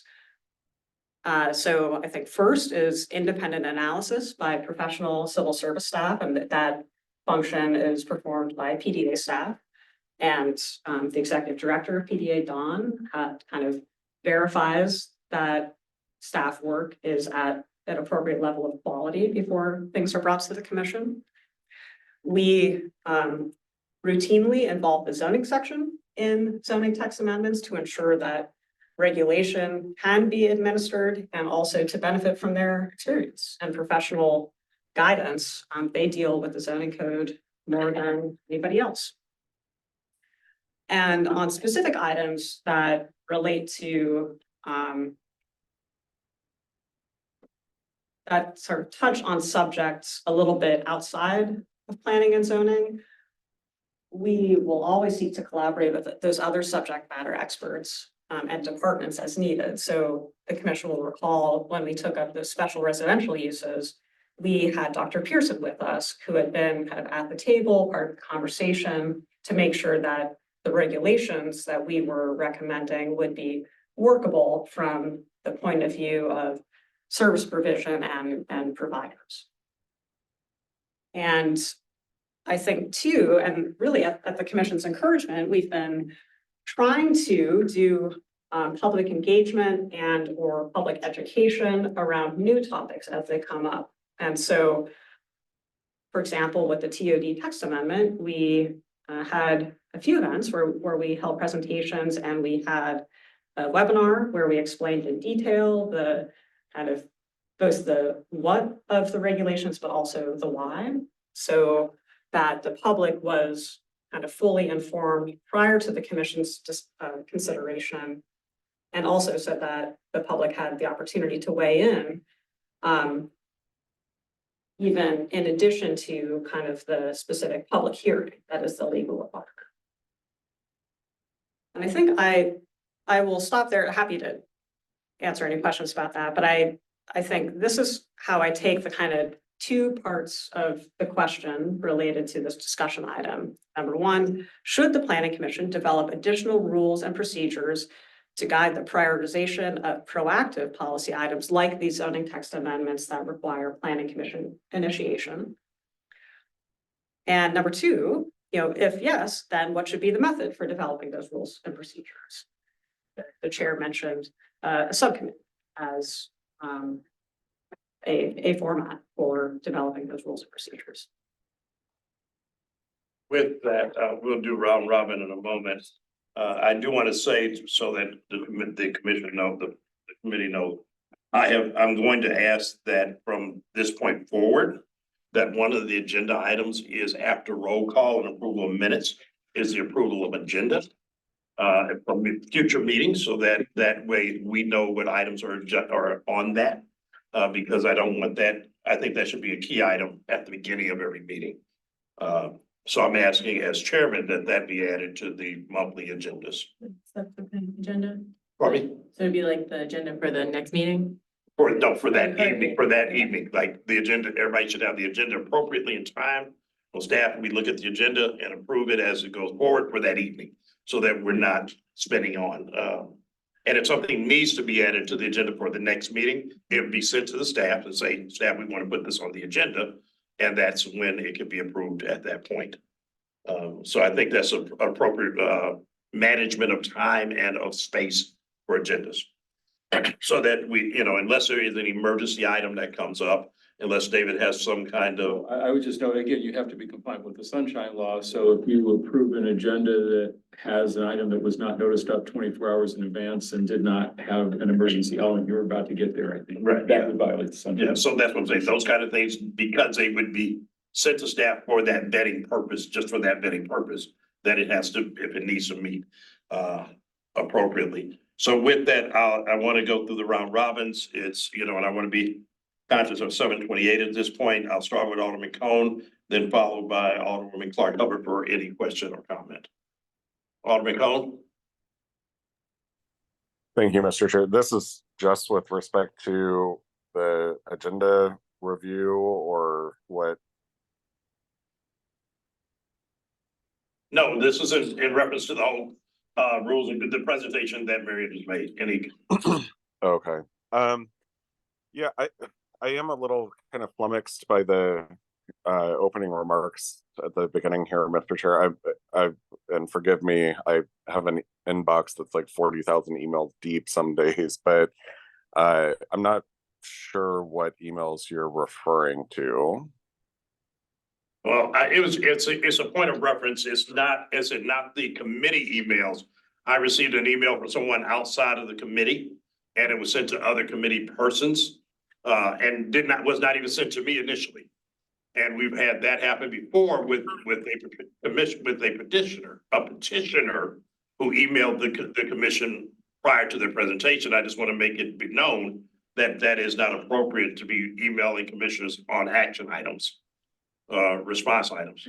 And David, yeah. I mean, maybe I'll make another observation regarding the sunshine law and that the commission as a public body has a custodian of record. So the legal element that I think you're reaching towards is that a record like that that's just sent to personal commissioners' emails, so to speak, and is not copied to the commission secretary, becomes a potentially inaccessible public record. So that is the reason why under the sunshine law, communications like that really do need to be copied to a member of the commission staff, so it can be retained as a public record. Okay, I'm just at that. So, but there was reference that this was from an administration. Like, was this the mayor's administration, the president's administration? Like, I'm just trying to, because I don't recall seeing any emails of that nature. There was one email from an alder person. Is that what was being referenced, or? Is it appropriate for me to say, Dave? Yeah, it was from an older person. Yes. Okay, so my hope, I'm familiar with that email. My hope would be that there was a response from either staff or the chair to that individual to let them know what the appropriate process is, so that there's at least some sort of response and direction in terms of how that process works. Yeah, it has been addressed. I'll then do that. There was a response. Yes. Okay. Okay. All right, Alderwoman Clark Hubbard. I'm gonna listen to the rest of the comments. I don't have any additional comments. I guess maybe I would like clarity on emergency. What that would look. What dictates an emergency? I don't have a solid definition. I think it's one of those, when you see it. And I can't. But, and would it be the chair's discretion to say if it's an emergency or who picks it as an emergency? I think to some degree, it's probably a legal call to make sure it meets the standards of the sunshine law. So I think there will be some input. Yeah. Ultimately, And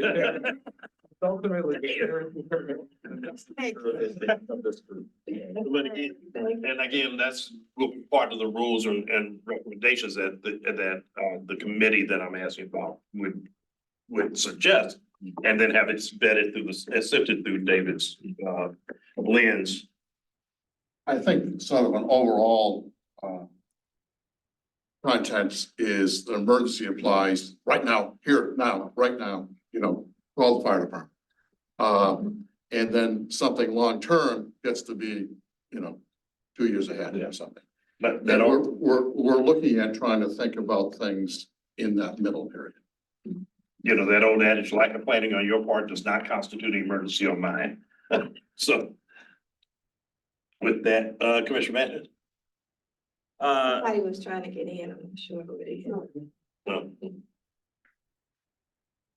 So I would say I've had some conversations with fellow commissioners as well as staff at PDA, and I think if I may sound, I'm not the instigator of this, but it sounds like the desire is to formalize a way for commissioners to potentially either prioritize certain policy items or bring new policy items to the commission to consider.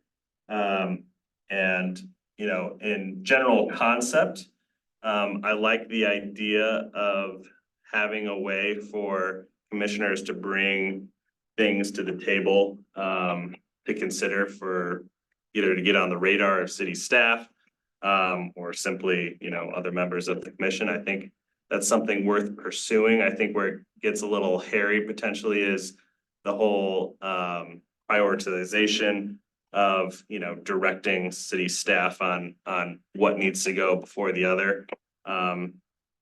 It seems like something that also relates a lot to staffing levels and then things get a little bit complicated there, but you know, I certainly think it's worth a discussion among us as well as with staff and David and counselor's office and everyone that, you know, it makes sense to, especially if it's something that is a possibility to bring to the table. So I'll keep it at that for now, but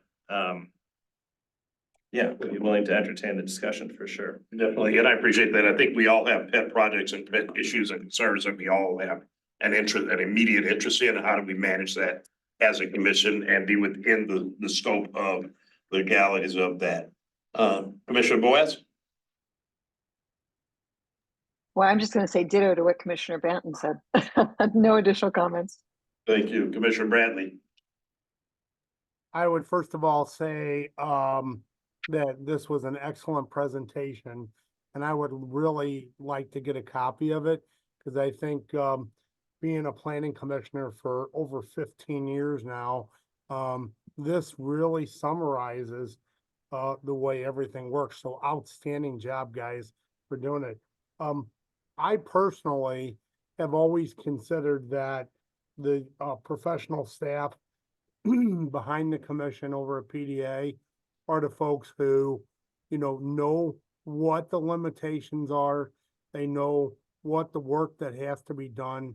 They understand what all the background and scheduling and everything else that needs to take place for an item to get on the agenda. So I've always just assumed simply that if there's a question or comment, you would simply call Don or Miriam and ask the question and ask where it's at and what's going on. Now, if there's something above and beyond that, I'm not really aware of that, but that's always been my consensus is probably the longest standing commissioner here today. So that's all I have. Thank you, Commissioner Bradley. Commissioner Gormaniga? Thanks so much. I think this is a really important topic. Agenda setting is something we do every day at the Board of Aldermen, and it is a power of the committee chair. And it's honestly been used. It's been like it's a power and a responsibility. And I think Robert's rules does provide for commissioners to add items to the agenda. And I'll be trying that out later. But recognizing that, you know, this planning commission doesn't operate like a committee of the board. It has additional responsibilities. And so I do think, yes, we should have additional rules and procedures. And to help with prioritization, I think this commission is a great body to help with that prioritization process because it has representation from the different branches of government. It has representation from members of the community, and prioritization is a very, you know, it is an expression of values, and it's very complicated. And I think this body is structured to handle that. And And I'm proud to be a part of it. So yes, I agree. I think we should develop rules and procedures. And I would think that the method for developing that should be a subcommittee, because I think there's a lot of different voices at the table and staff is one of those voices. So to be part of that, I do think one of the reasons why we need to have this conversation is because we are in a new era where we have tons going on in planning and zoning, and we have a board that's interested in zoning reform. That cross section maybe hasn't happened. And so we have seen, older people introduce legislation that, as it turns out, legally is required to go through planning commission. And I do want to note, Miriam, there's the dispensary hours, that's something that's come before this commission already when we passed the dispensary zoning piece. So the hours are already in there, so that. Well, in a sense, everything's come before the commission. But you're right, within the last couple of years. Yes. And that's true, that's Yeah. true. Yes, I think I think we should treat those differently.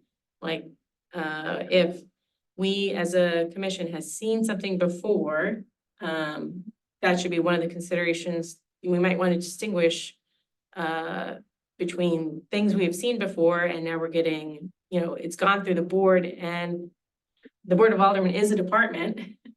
They're an important stakeholder. If they're not willing or can't get something that we recommended passed the way it was presented to them, that's an important piece of feedback for us. Maybe it doesn't change our recommendation as a planning commission.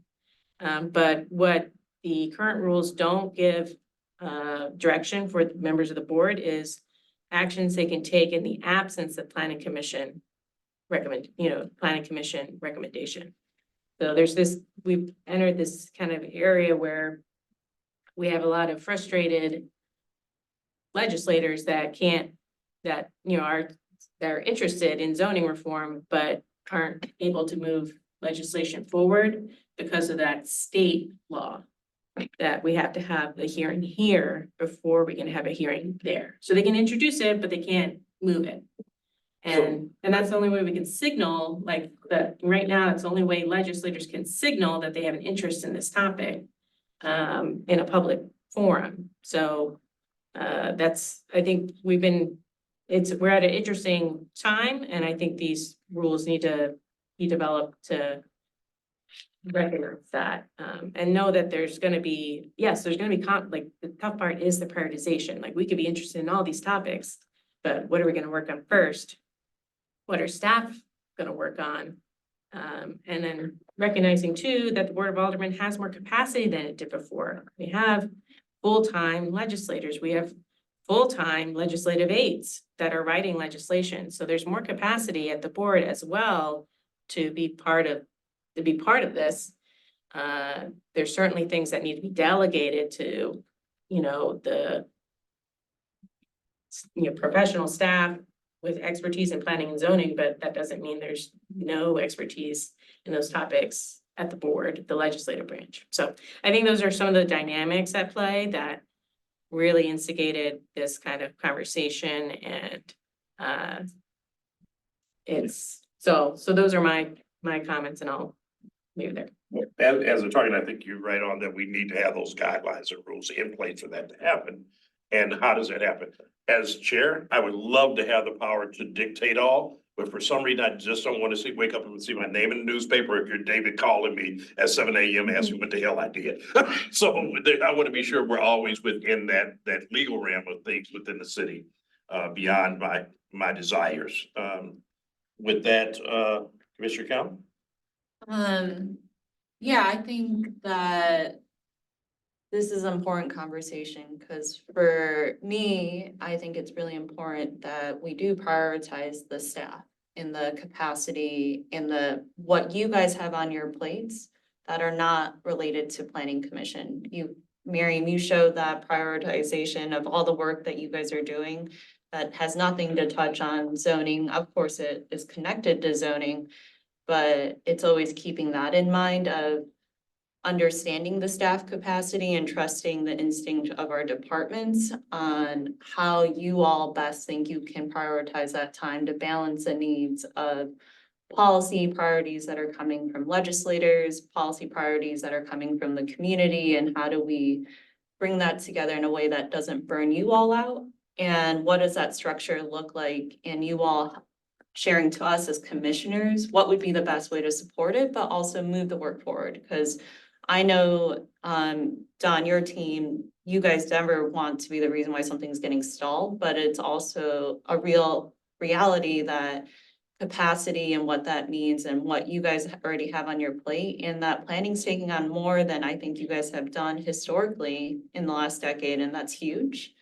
And I think it's a really big opportunity for the city. So while I think it's important that Christina's mentioning there is capacity from the Board of Aldermen side, it does not mean capacity is exponentially increased for our departments. And I do want to listen to what you guys think is the best way to balance what the state requires and how we add agenda items either, and what is the best way that if a commissioner wants to add an agenda item, how much time do you guys need to realistically review that and vet it, being able to follow the state protocols on being able to make those recommendations as well and doing the public hearing process. So I'm really open to hearing what you guys think as staff is the best way to handle this. And I think having that conversation about rules and procedures is probably good for all of us so that we can all get on the same page. But definitely here to listen and supportive of how we have this conversation so that we're all working together on this. Thank you. Commissioner Williams?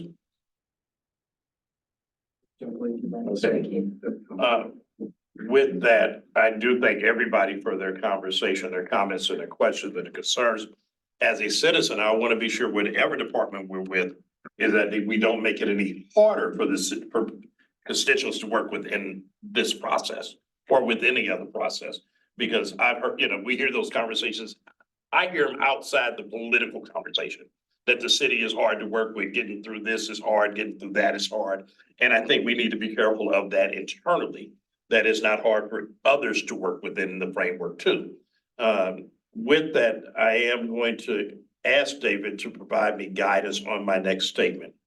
I would like to ask for a committee and what the guidelines of that committee would have to be.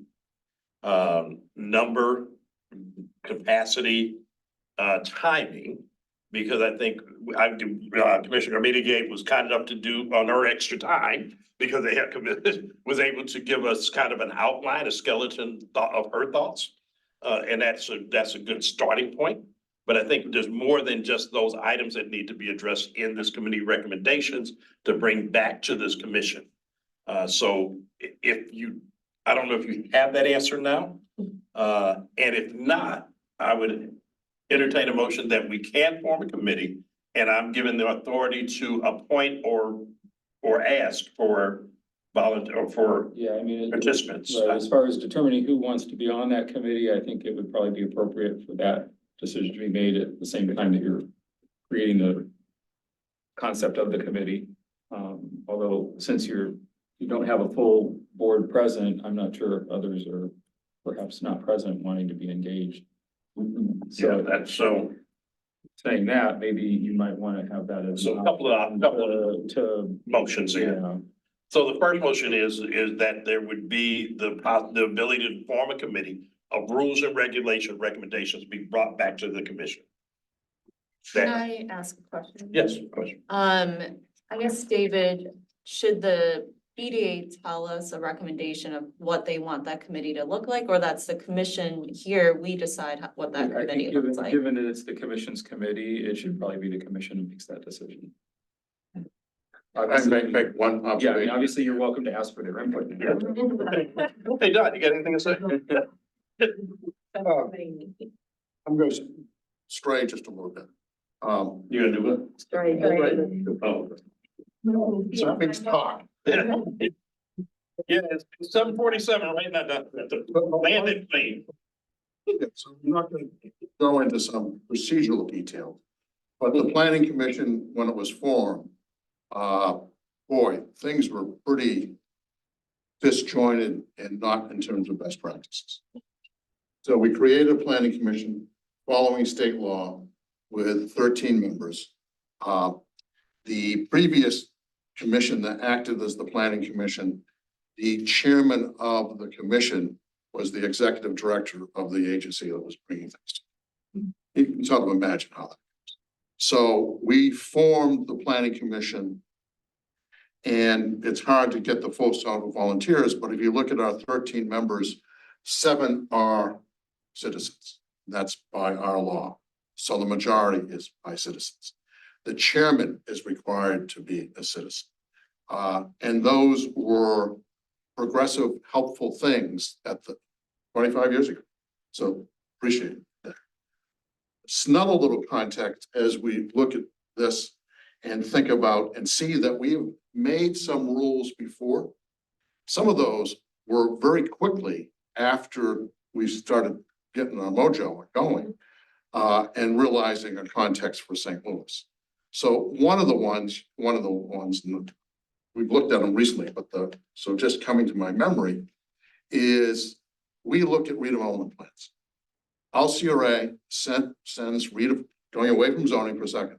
LCRA sends redevelopment plans to us to make a recommendation on this path to the Board of Aldermen on that plan. That's a legal requirement, universal in the city and the state.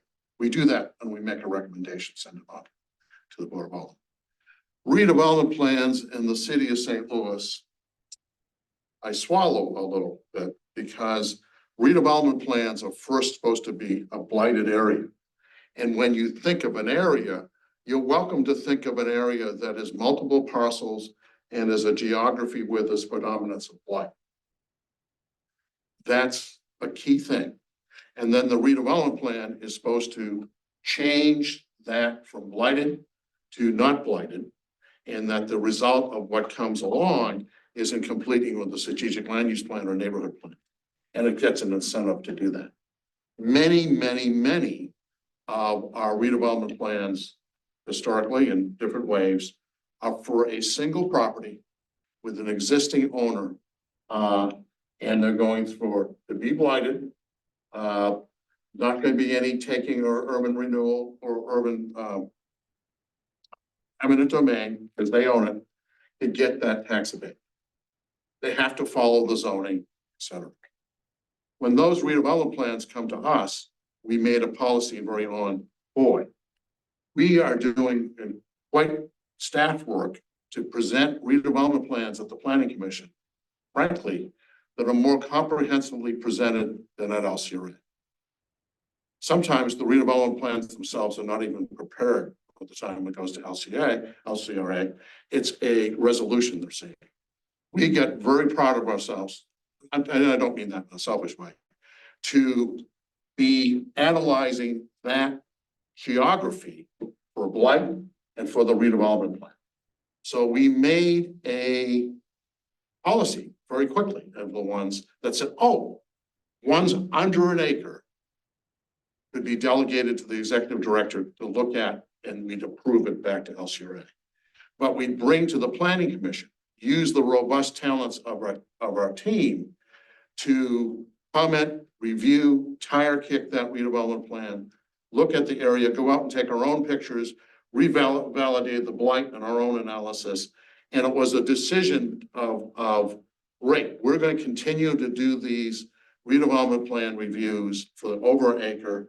And then under an acre, we can manage it by the director looking at it, and an option to bring to you. Or also there was another thing where if it was over $1 million, we might. That was very fruitful in a decision and a policy, and a prioritization, because the power of talking and having those really often in this room, meetings with the developers and LCRA, we made recommendations and improvements to those developments. And that was an important thing. The aldermen that were with us from the beginning are chairman of the Transportation Committee and the chairman of HUD's Committee. And one of the things that would happen is the chairperson of HUD's Committee, chairman or woman of the HUD's Committee, would learn an awful lot from the intensity of what would be here in our staff report, take it to the plan. So I am very, very, very concerned, or concerned is not the right word, see the benefit of the staff being able to put its full vigor in things. And we did things in the past, but didn't do a prioritization from that, so we didn't do it. And there are other things that happen at the emerging of the planning commission in the first year or so. And so I think it's time to be thinking about some policies and procedures that would help us. But helping us is also making sure that the other part of the equation is, I've been into court on the witness stand to defend things that are planning and zoning and redevelopment plan oriented. And that gives us an extra sort of carefulness that there are in our rules now. If we make a recommendation to the Board of Aldermen, they can overrule our recommendation. That's the legislative body. It's that recommendation we made, they can overrule it. Takes a 2/3 majority. In some cases now that's new. We do that. But that recommendation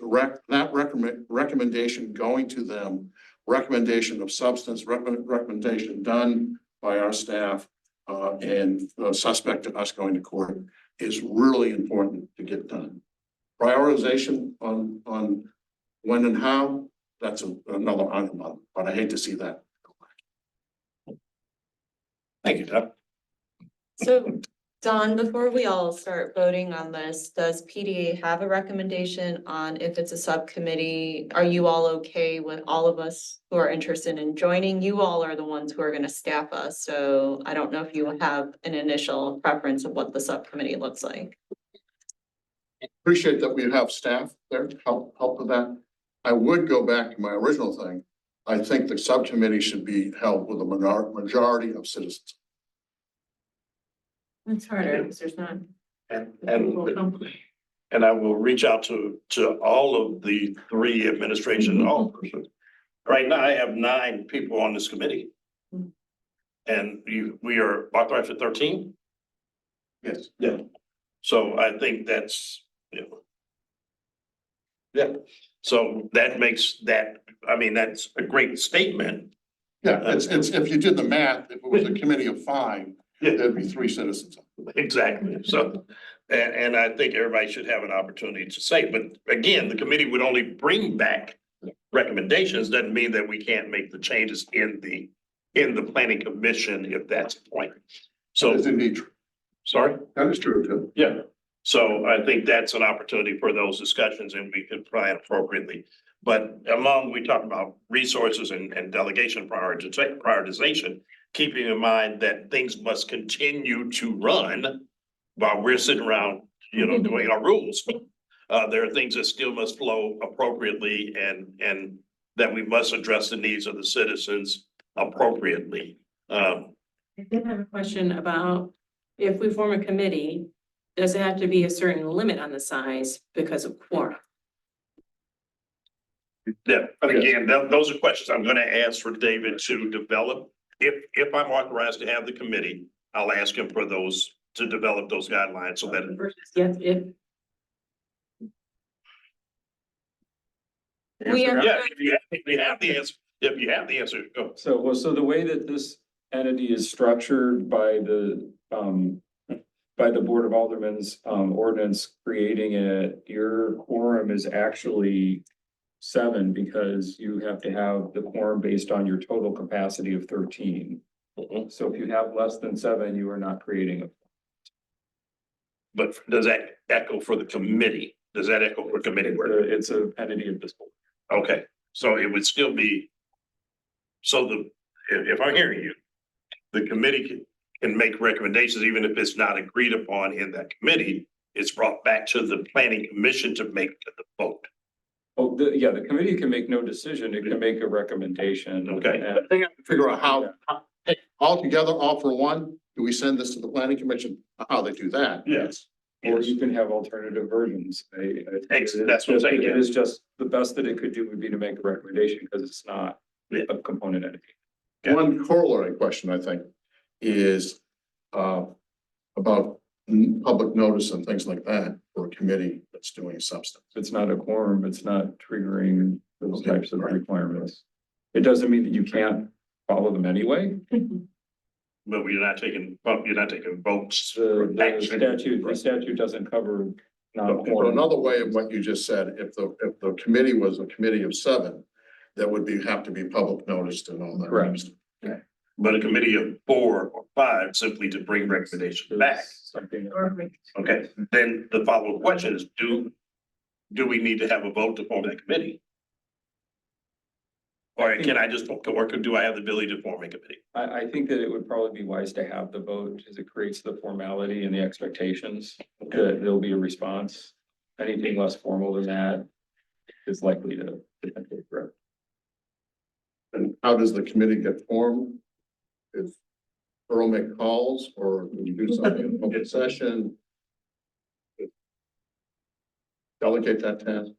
Yeah, can I don't have, and as I don't, you don't have all of your current members here to see if you have volunteer Right. full composition. So again, I'm breaking up into 2 recommendations. Two motions. One is, can we form the committee? That's the first action item. And once the commission says yes, then I'll wait for your response to what those options are. And if I have to bring it back, we'll do it. If not, I'll make those direct. As you said, I have the power and authority. How we want to do it. Can I get my gavel back? So with that, Yes, yes, sorry, can I ask if I can modify that motion? Could it be a motion that we are giving the chair authority to work with David on a proposed recommendation of the structure of the committee to then email the planning commissioner to bring it to the next meeting? I'm just wondering. Yeah, emails to the commission become public meetings. Okay, so we'd have to Sort of wait scenario. till the You next could have a meeting. special meeting or something that's lines, but yeah, emails. yeah, I can call a special meeting. Yes. So if I'm authorized to form the committee, I can then call a special meeting. Of the planning commission to bless the committee?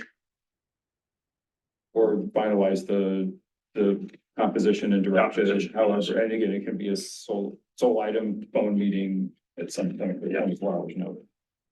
But before Zoom, we did do. We haven't done yet. To do those, yeah. Yeah, we did those quite quickly and fastly, so does that answer? Yeah, I'm just Okay. trying to figure out how we word this, but. I mean, I'm fine with it. Want the glove with the box stone. Do you want me to try or can you make I can that? make a Okay. motion. I'll try making it. Someone please correct me. I motion, wait, who do we look at? So, I motion for the planning commission to create a subcommittee to develop rules and to update the rules and procedures. And I authorize the chair to work with the law department to propose a structure for this subcommittee. And PDA. So people can like volunteer to be on it? No, it sounds like, sorry, I thought it sounded like after they have this Yeah, meeting, yeah, the guy- we're gonna call a special meeting for the chair to share what those guidelines are. and ask for volunteers if appropriate. This is so that him and David can have the conversation and make a proposed recommendation of what the subcommittee structure would be. Because we have to approve the committee before anybody can volunteer. You can't volunteer to this committee. Right, you have to. Right, and that's what the motion is to form. Chair, would you say that again? I just missed that. Is that you can, even if you want to volunteer, you can't volunteer for something that's not been approved. So once the committee has been approved and the structure is in place, I can then call for volunteers. So the lead into the motion though, if I got it right, did actually call for the creation of the committee. You, Update the rules and procedures.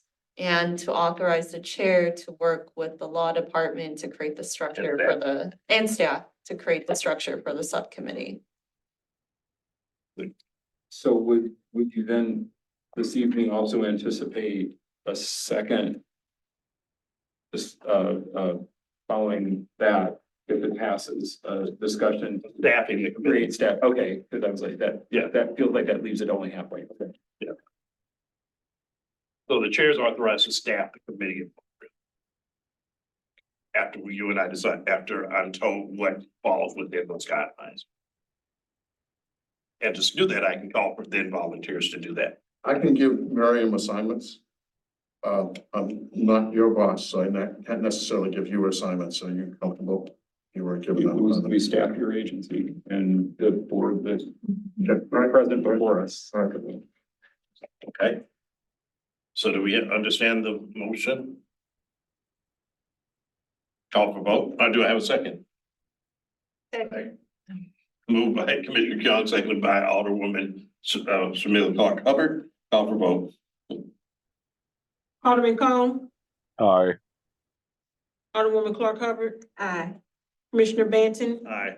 Commissioner Boaz, Aye. Commissioner Bradley, Aye. Commissioner Garmendia. Commissioner Young. Chair Strada. Aye. And the motion passes without present voting aye. Okay, so thank you. With that, I will make a commitment to the committee to have this conversation within the next 2 weeks with David to move this forward. And staff. And David with staff, Yeah, that was David the is staff, DNS. I know David is staff to at I'm least, just providing counsel. that's my commitment, at least to start, to be sure that this just doesn't sit on a shelf. Yeah, I think, I'd like to make a summary of what I think that just meant. And then what I know it just meant. Is here we are, planning commission's been around for a while. And we created some things that you've seen, or we were called up recently to have some procedures about our agenda and our approach. Great. We've had Robert's Rules of Order in substitution. It's now, we're saying it's time to update or add some new rules and do that back. yes. Okay. So then after 2 weeks, you guys will follow up via email. I'll if one we're- way just to give everybody an update. I will do that as to, Yeah, I mean, you can certainly create a memo and share that, copying the. Yeah, copy secretary, secretary. so it's a proper record. And that we've had this if it conversation and reaches this. a point where you need to convene the board to make a Yes. subsequent decision or compose, then. And one of the things that has been tire kicked and concern around is, yep, okay. Oh, yeah, we have Robert's Rules. We sort of forgot about that. It has some limitations. But it's still active at this moment. We know I have some examples of prioritization. But there also, as David mentioned, other things affect Robert's Rules of Order in our staffing and our time frame. And those include the sunshine law, includes the degree of work we have to do and the workload we have to do, all get juggled into the timing of doing items. And that's part of the mix. Okay. Before I entertain a motion, any other items or discussion from? I want to make a motion to add an item to next month's planning commission agenda that we consider Board Bill 15, which is expanding marijuana dispensary hours that was introduced by Alderman Aldrich. And this is a piece of code we have seen before. We've approved the dispensary section of the zoning code, and it would just be amending hours. I think it's a really small assignment for planning, but I'd like to make a motion that we review that at our next meeting, given that it's properly noticed, I think it's required to have a hearing, which we have enough time to do, I believe. So, Kristen, I'm going to let you, obviously, I'm gonna make a motion. you put that motion. I'd like to change one item. Okay. You said to take up board bill, what number? 15. So I would like that in the motion to the planning commission, not be that we're taking up board bill 15. Okay. We're taking up a regulation that is change Right, to okay. modify the zoning code regarding the hours of operation for dispensaries. Let me try again. Okay. Uh, Everything else will be exactly the same. I'm making a motion that the planning commission considers a change to the dispensary operating hours and receives a recommendation from planning staff at June planning commission meeting. And the one other thing, it's a text amendment. It's a text amendment. It's been moved and seconded, moved by Commissioner, We might like to have some discussion points. Well, so moved and seconded today. You can discussion. it's been moved and seconded. Call for vote. Hold on. Okay, so the vote is, if you say this vote, we're putting it, so you added some things at the end of it. Thankfully, okay, so we might want to make sure we repeat what the motion is. Okay, can you, Oh, you want me to? yeah, let's be sure what you know. Making a motion that on the next planning commission, so the June agenda, that we have an item to discuss the dispensary hours and the text amendment and receive a recommendation from planning staff. When you first said it, you added a couple things in regard to proper notice and those types of conditions that we have to comply. Right. And that planning staff makes sure that it is properly noticed for a public hearing. And There's a question prior to the vote. sure. Commissioner. Sorry, I don't know, this is new, so I don't know if I'm allowed to ask the question. Yeah. Is PDA not allowed to weigh in if they have capacity to meet the June deadline? Are we directing them that regardless what they have on their plate, they have to move that forward? We have two things. I just frankly opened that tent flap because of talking about, in addition to Robert's rules and all those type of things, and for our zoning work, we have to properly notice. We have to properly prepare the information regarding for the planning commission. We also have to properly research the impact that such would make on existing businesses and such. And that gives me collectively a concern about whether we could do it in the June meeting properly. That is a concern of mine. So that's the context that worries me about that, doing that for the June. I'm going to make another content that we as the planning commission are the body that makes recommendations about the changes of the zoning code. Meaning when we change the zoning code, it's forever until we change it again, is the law. So the law then would be, in this case, changing the hours of the dispensaries to later in the evening.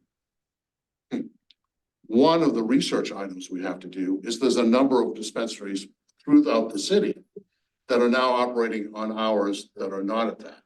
And were approved for hours at that time. And it might be concerning and frustrating some of those neighborhoods for those dispensaries now to be open till later hours, saying, what the heck?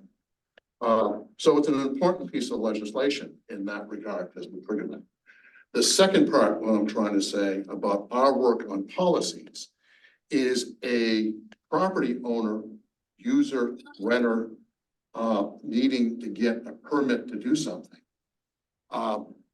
has to comply with the zoning. If we change the rules and there's new rules, great.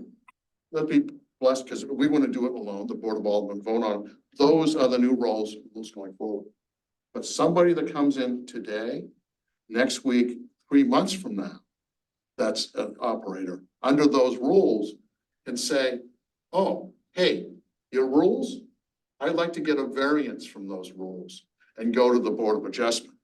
So even if we don't take it up until we're putting it into a bigger picture and a priority for a variety of reasons, that an operator can go without the rules being changed and make a case for being open later.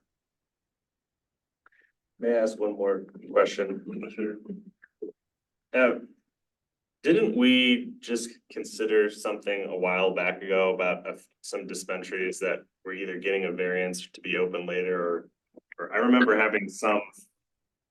Am I making this up? There's something. Wasn't there something that, Dispensary question was on. There was I Hampton. recall in great detail, there was there was a rezoning right? of a property from, I think it was A to F to allow for a consolidation on Hampton, commercial corridor. The project that was envisioned was a dispensary, which would have been a conditional use, which allowed the planning commission and PDA staff to make specific recommendations addressing aspects beyond the zoning itself.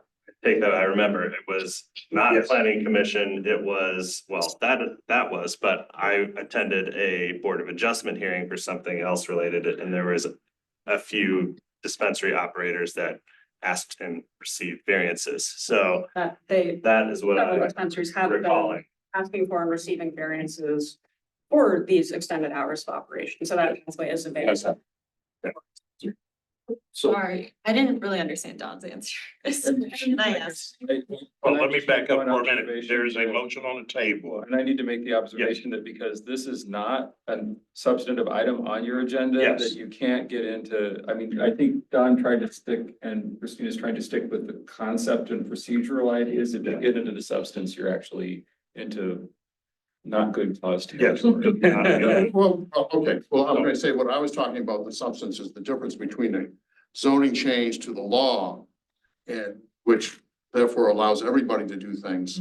And we can make a change at the law at today, proper notice and all that type of the workload, later, or not change it. An individual person in the situation with a dispensary and come in and raise their hand and say, ours in the city of St. Louis, we'd like to do this and and seek a variance. And the other concern I have now that David reminded, that is not on the agenda, which the agenda is public notice. And so we can't, if I'm understanding, I cannot take up an item that's not on public notice on the agenda. I'm making a motion to add next month. Right. Right, okay, that's what I'm Yeah, saying. and again, you can discuss procedural matters and obviously you have to be coherent, so you have to at least understand what it is that's being discussed, but you can't get into the substance of the actual discussion. That would need to be next month when it's been properly. I guess so, to Chair, is your question, because I guess this is all new. Are you saying it's not on the agenda to make a recommendation for next month's agenda, or Christina? That's still what, that's fine? what, man, that's what.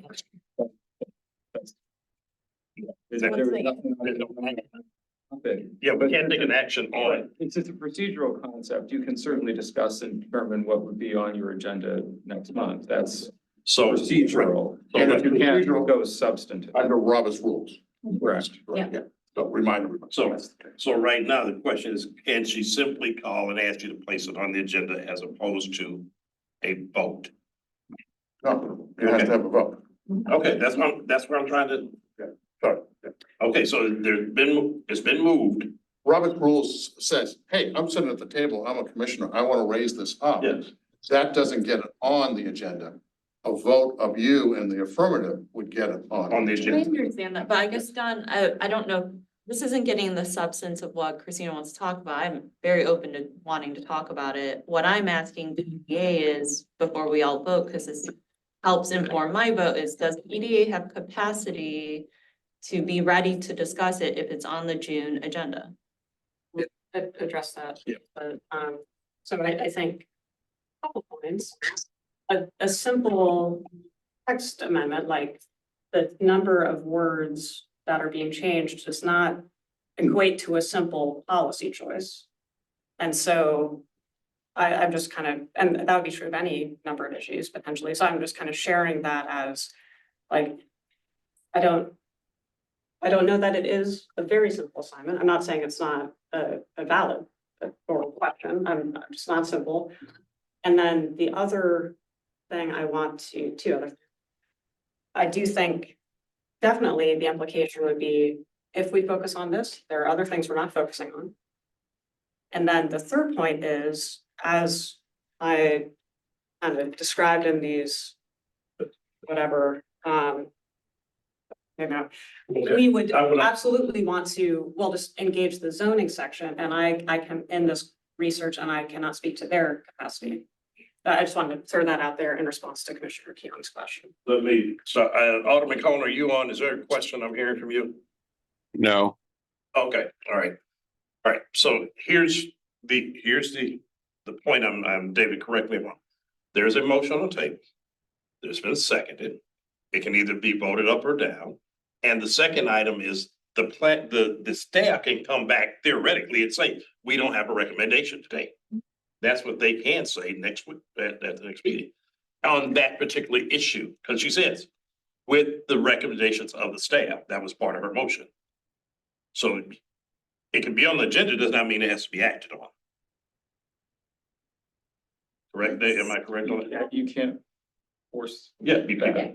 Well, to hold a public hearing, which was part of the motion, practice has been not to hold such a public hearing until there's a staff presentation and a detailed report and research and findings delivered. Can I make my final motion, Okay, you want to edit your list? I don't want to edit it. I want to renew my motion because I think it's a great example of all the issues that we will need to address in our rules. And I think it'll be a good example to go through as a planning commission to inform the rules, because otherwise we're talking hypothetically. And so I renew my motion, not just for the subject, but to help us learn from the procedure. You can't, you can't make that motion. So I'm what's, renewing my original motion, but I'm just adding. okay, so, Okay. okay, but I'm saying you can't add to your motion. So the motion is, To at the June planning commission meeting, that we discuss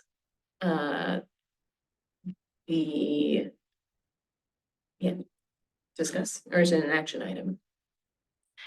That we consider the extending dispensary hours of operation. Text amendment. A text changes the amendment. Zoning code. Hours.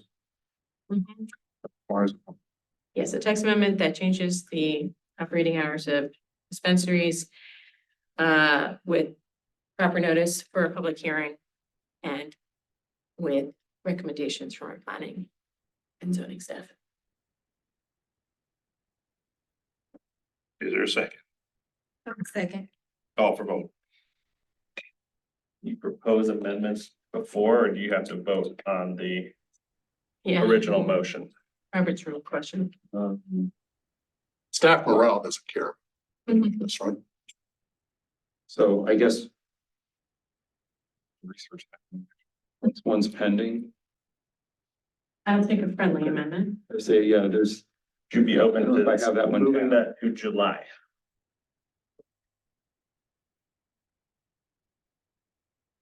Still begins with a J.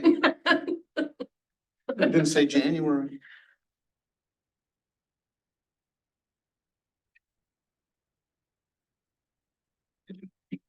Well, we're waiting to see if she's gonna accept the change. We have to. Well, he made a friend. I think that's the right answer, but It's just mainly because Shamim already, sorry, Alderman already seconded. Yeah. I think typically you would just go through to a vote. Okay, call for vote. Well, discussion and then vote, and you have a discussion. Yeah, call for vote. We would love for it. Call for vote. Could I suggest previous rule? No. No. You have too many objections. No, sorry. Okay. Call for vote. Okay. Alderman Cone, Aye. Alderwoman Clark Hubbard, Commissioner Banton, Nay.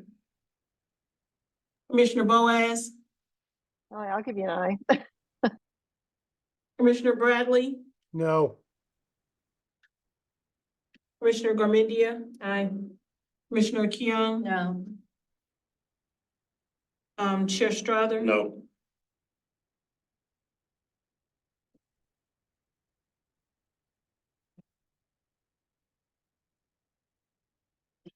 Transit fails, right? So the motion, That's okay, she can Just- I make just another wanted to- motion if she wants. It's a vote count. She said it was 4 and 4, so. Okay, then. For what it's worth, Robert Rules does say the subsidiary motion to amend is a motion to modify the wording within certain limits of the meeting, but pending motion before the motion itself is acted upon. I'd like to make the motion again, but with July. Same as everything else. Moved, is there a second? Second. It's moved to second. Call for vote. Alderman Cone, Aye. Alderwoman Clark Hubbard. Commissioner Banton, Aye. Commissioner Boaz, Aye. Commissioner Bradley, Aye. Commissioner Garmendia. Aye. Commissioner Keon. Chair Strouser. Aye. And the motion passes without present voting aye. There we go. It will be moved to the agenda. With that, Glad I didn't say January. we are deeply in time and want to apologize or thank everybody both. Both and apologize because this has been a very long meeting. Let me end it with, if you have anybody graduating, if you have graduated or got promoted, if you're have anybody getting married in the next 30 days before our next meeting, congratulations to all of you and have a great evening. Call for, Don, you called for a motion to end the whole meeting. Oh, executive director's report, sorry. Oh, yeah. I'm sorry. I love the month of July. That's all I have to say. You made that clear. Very clear. Love is maybe a strong word.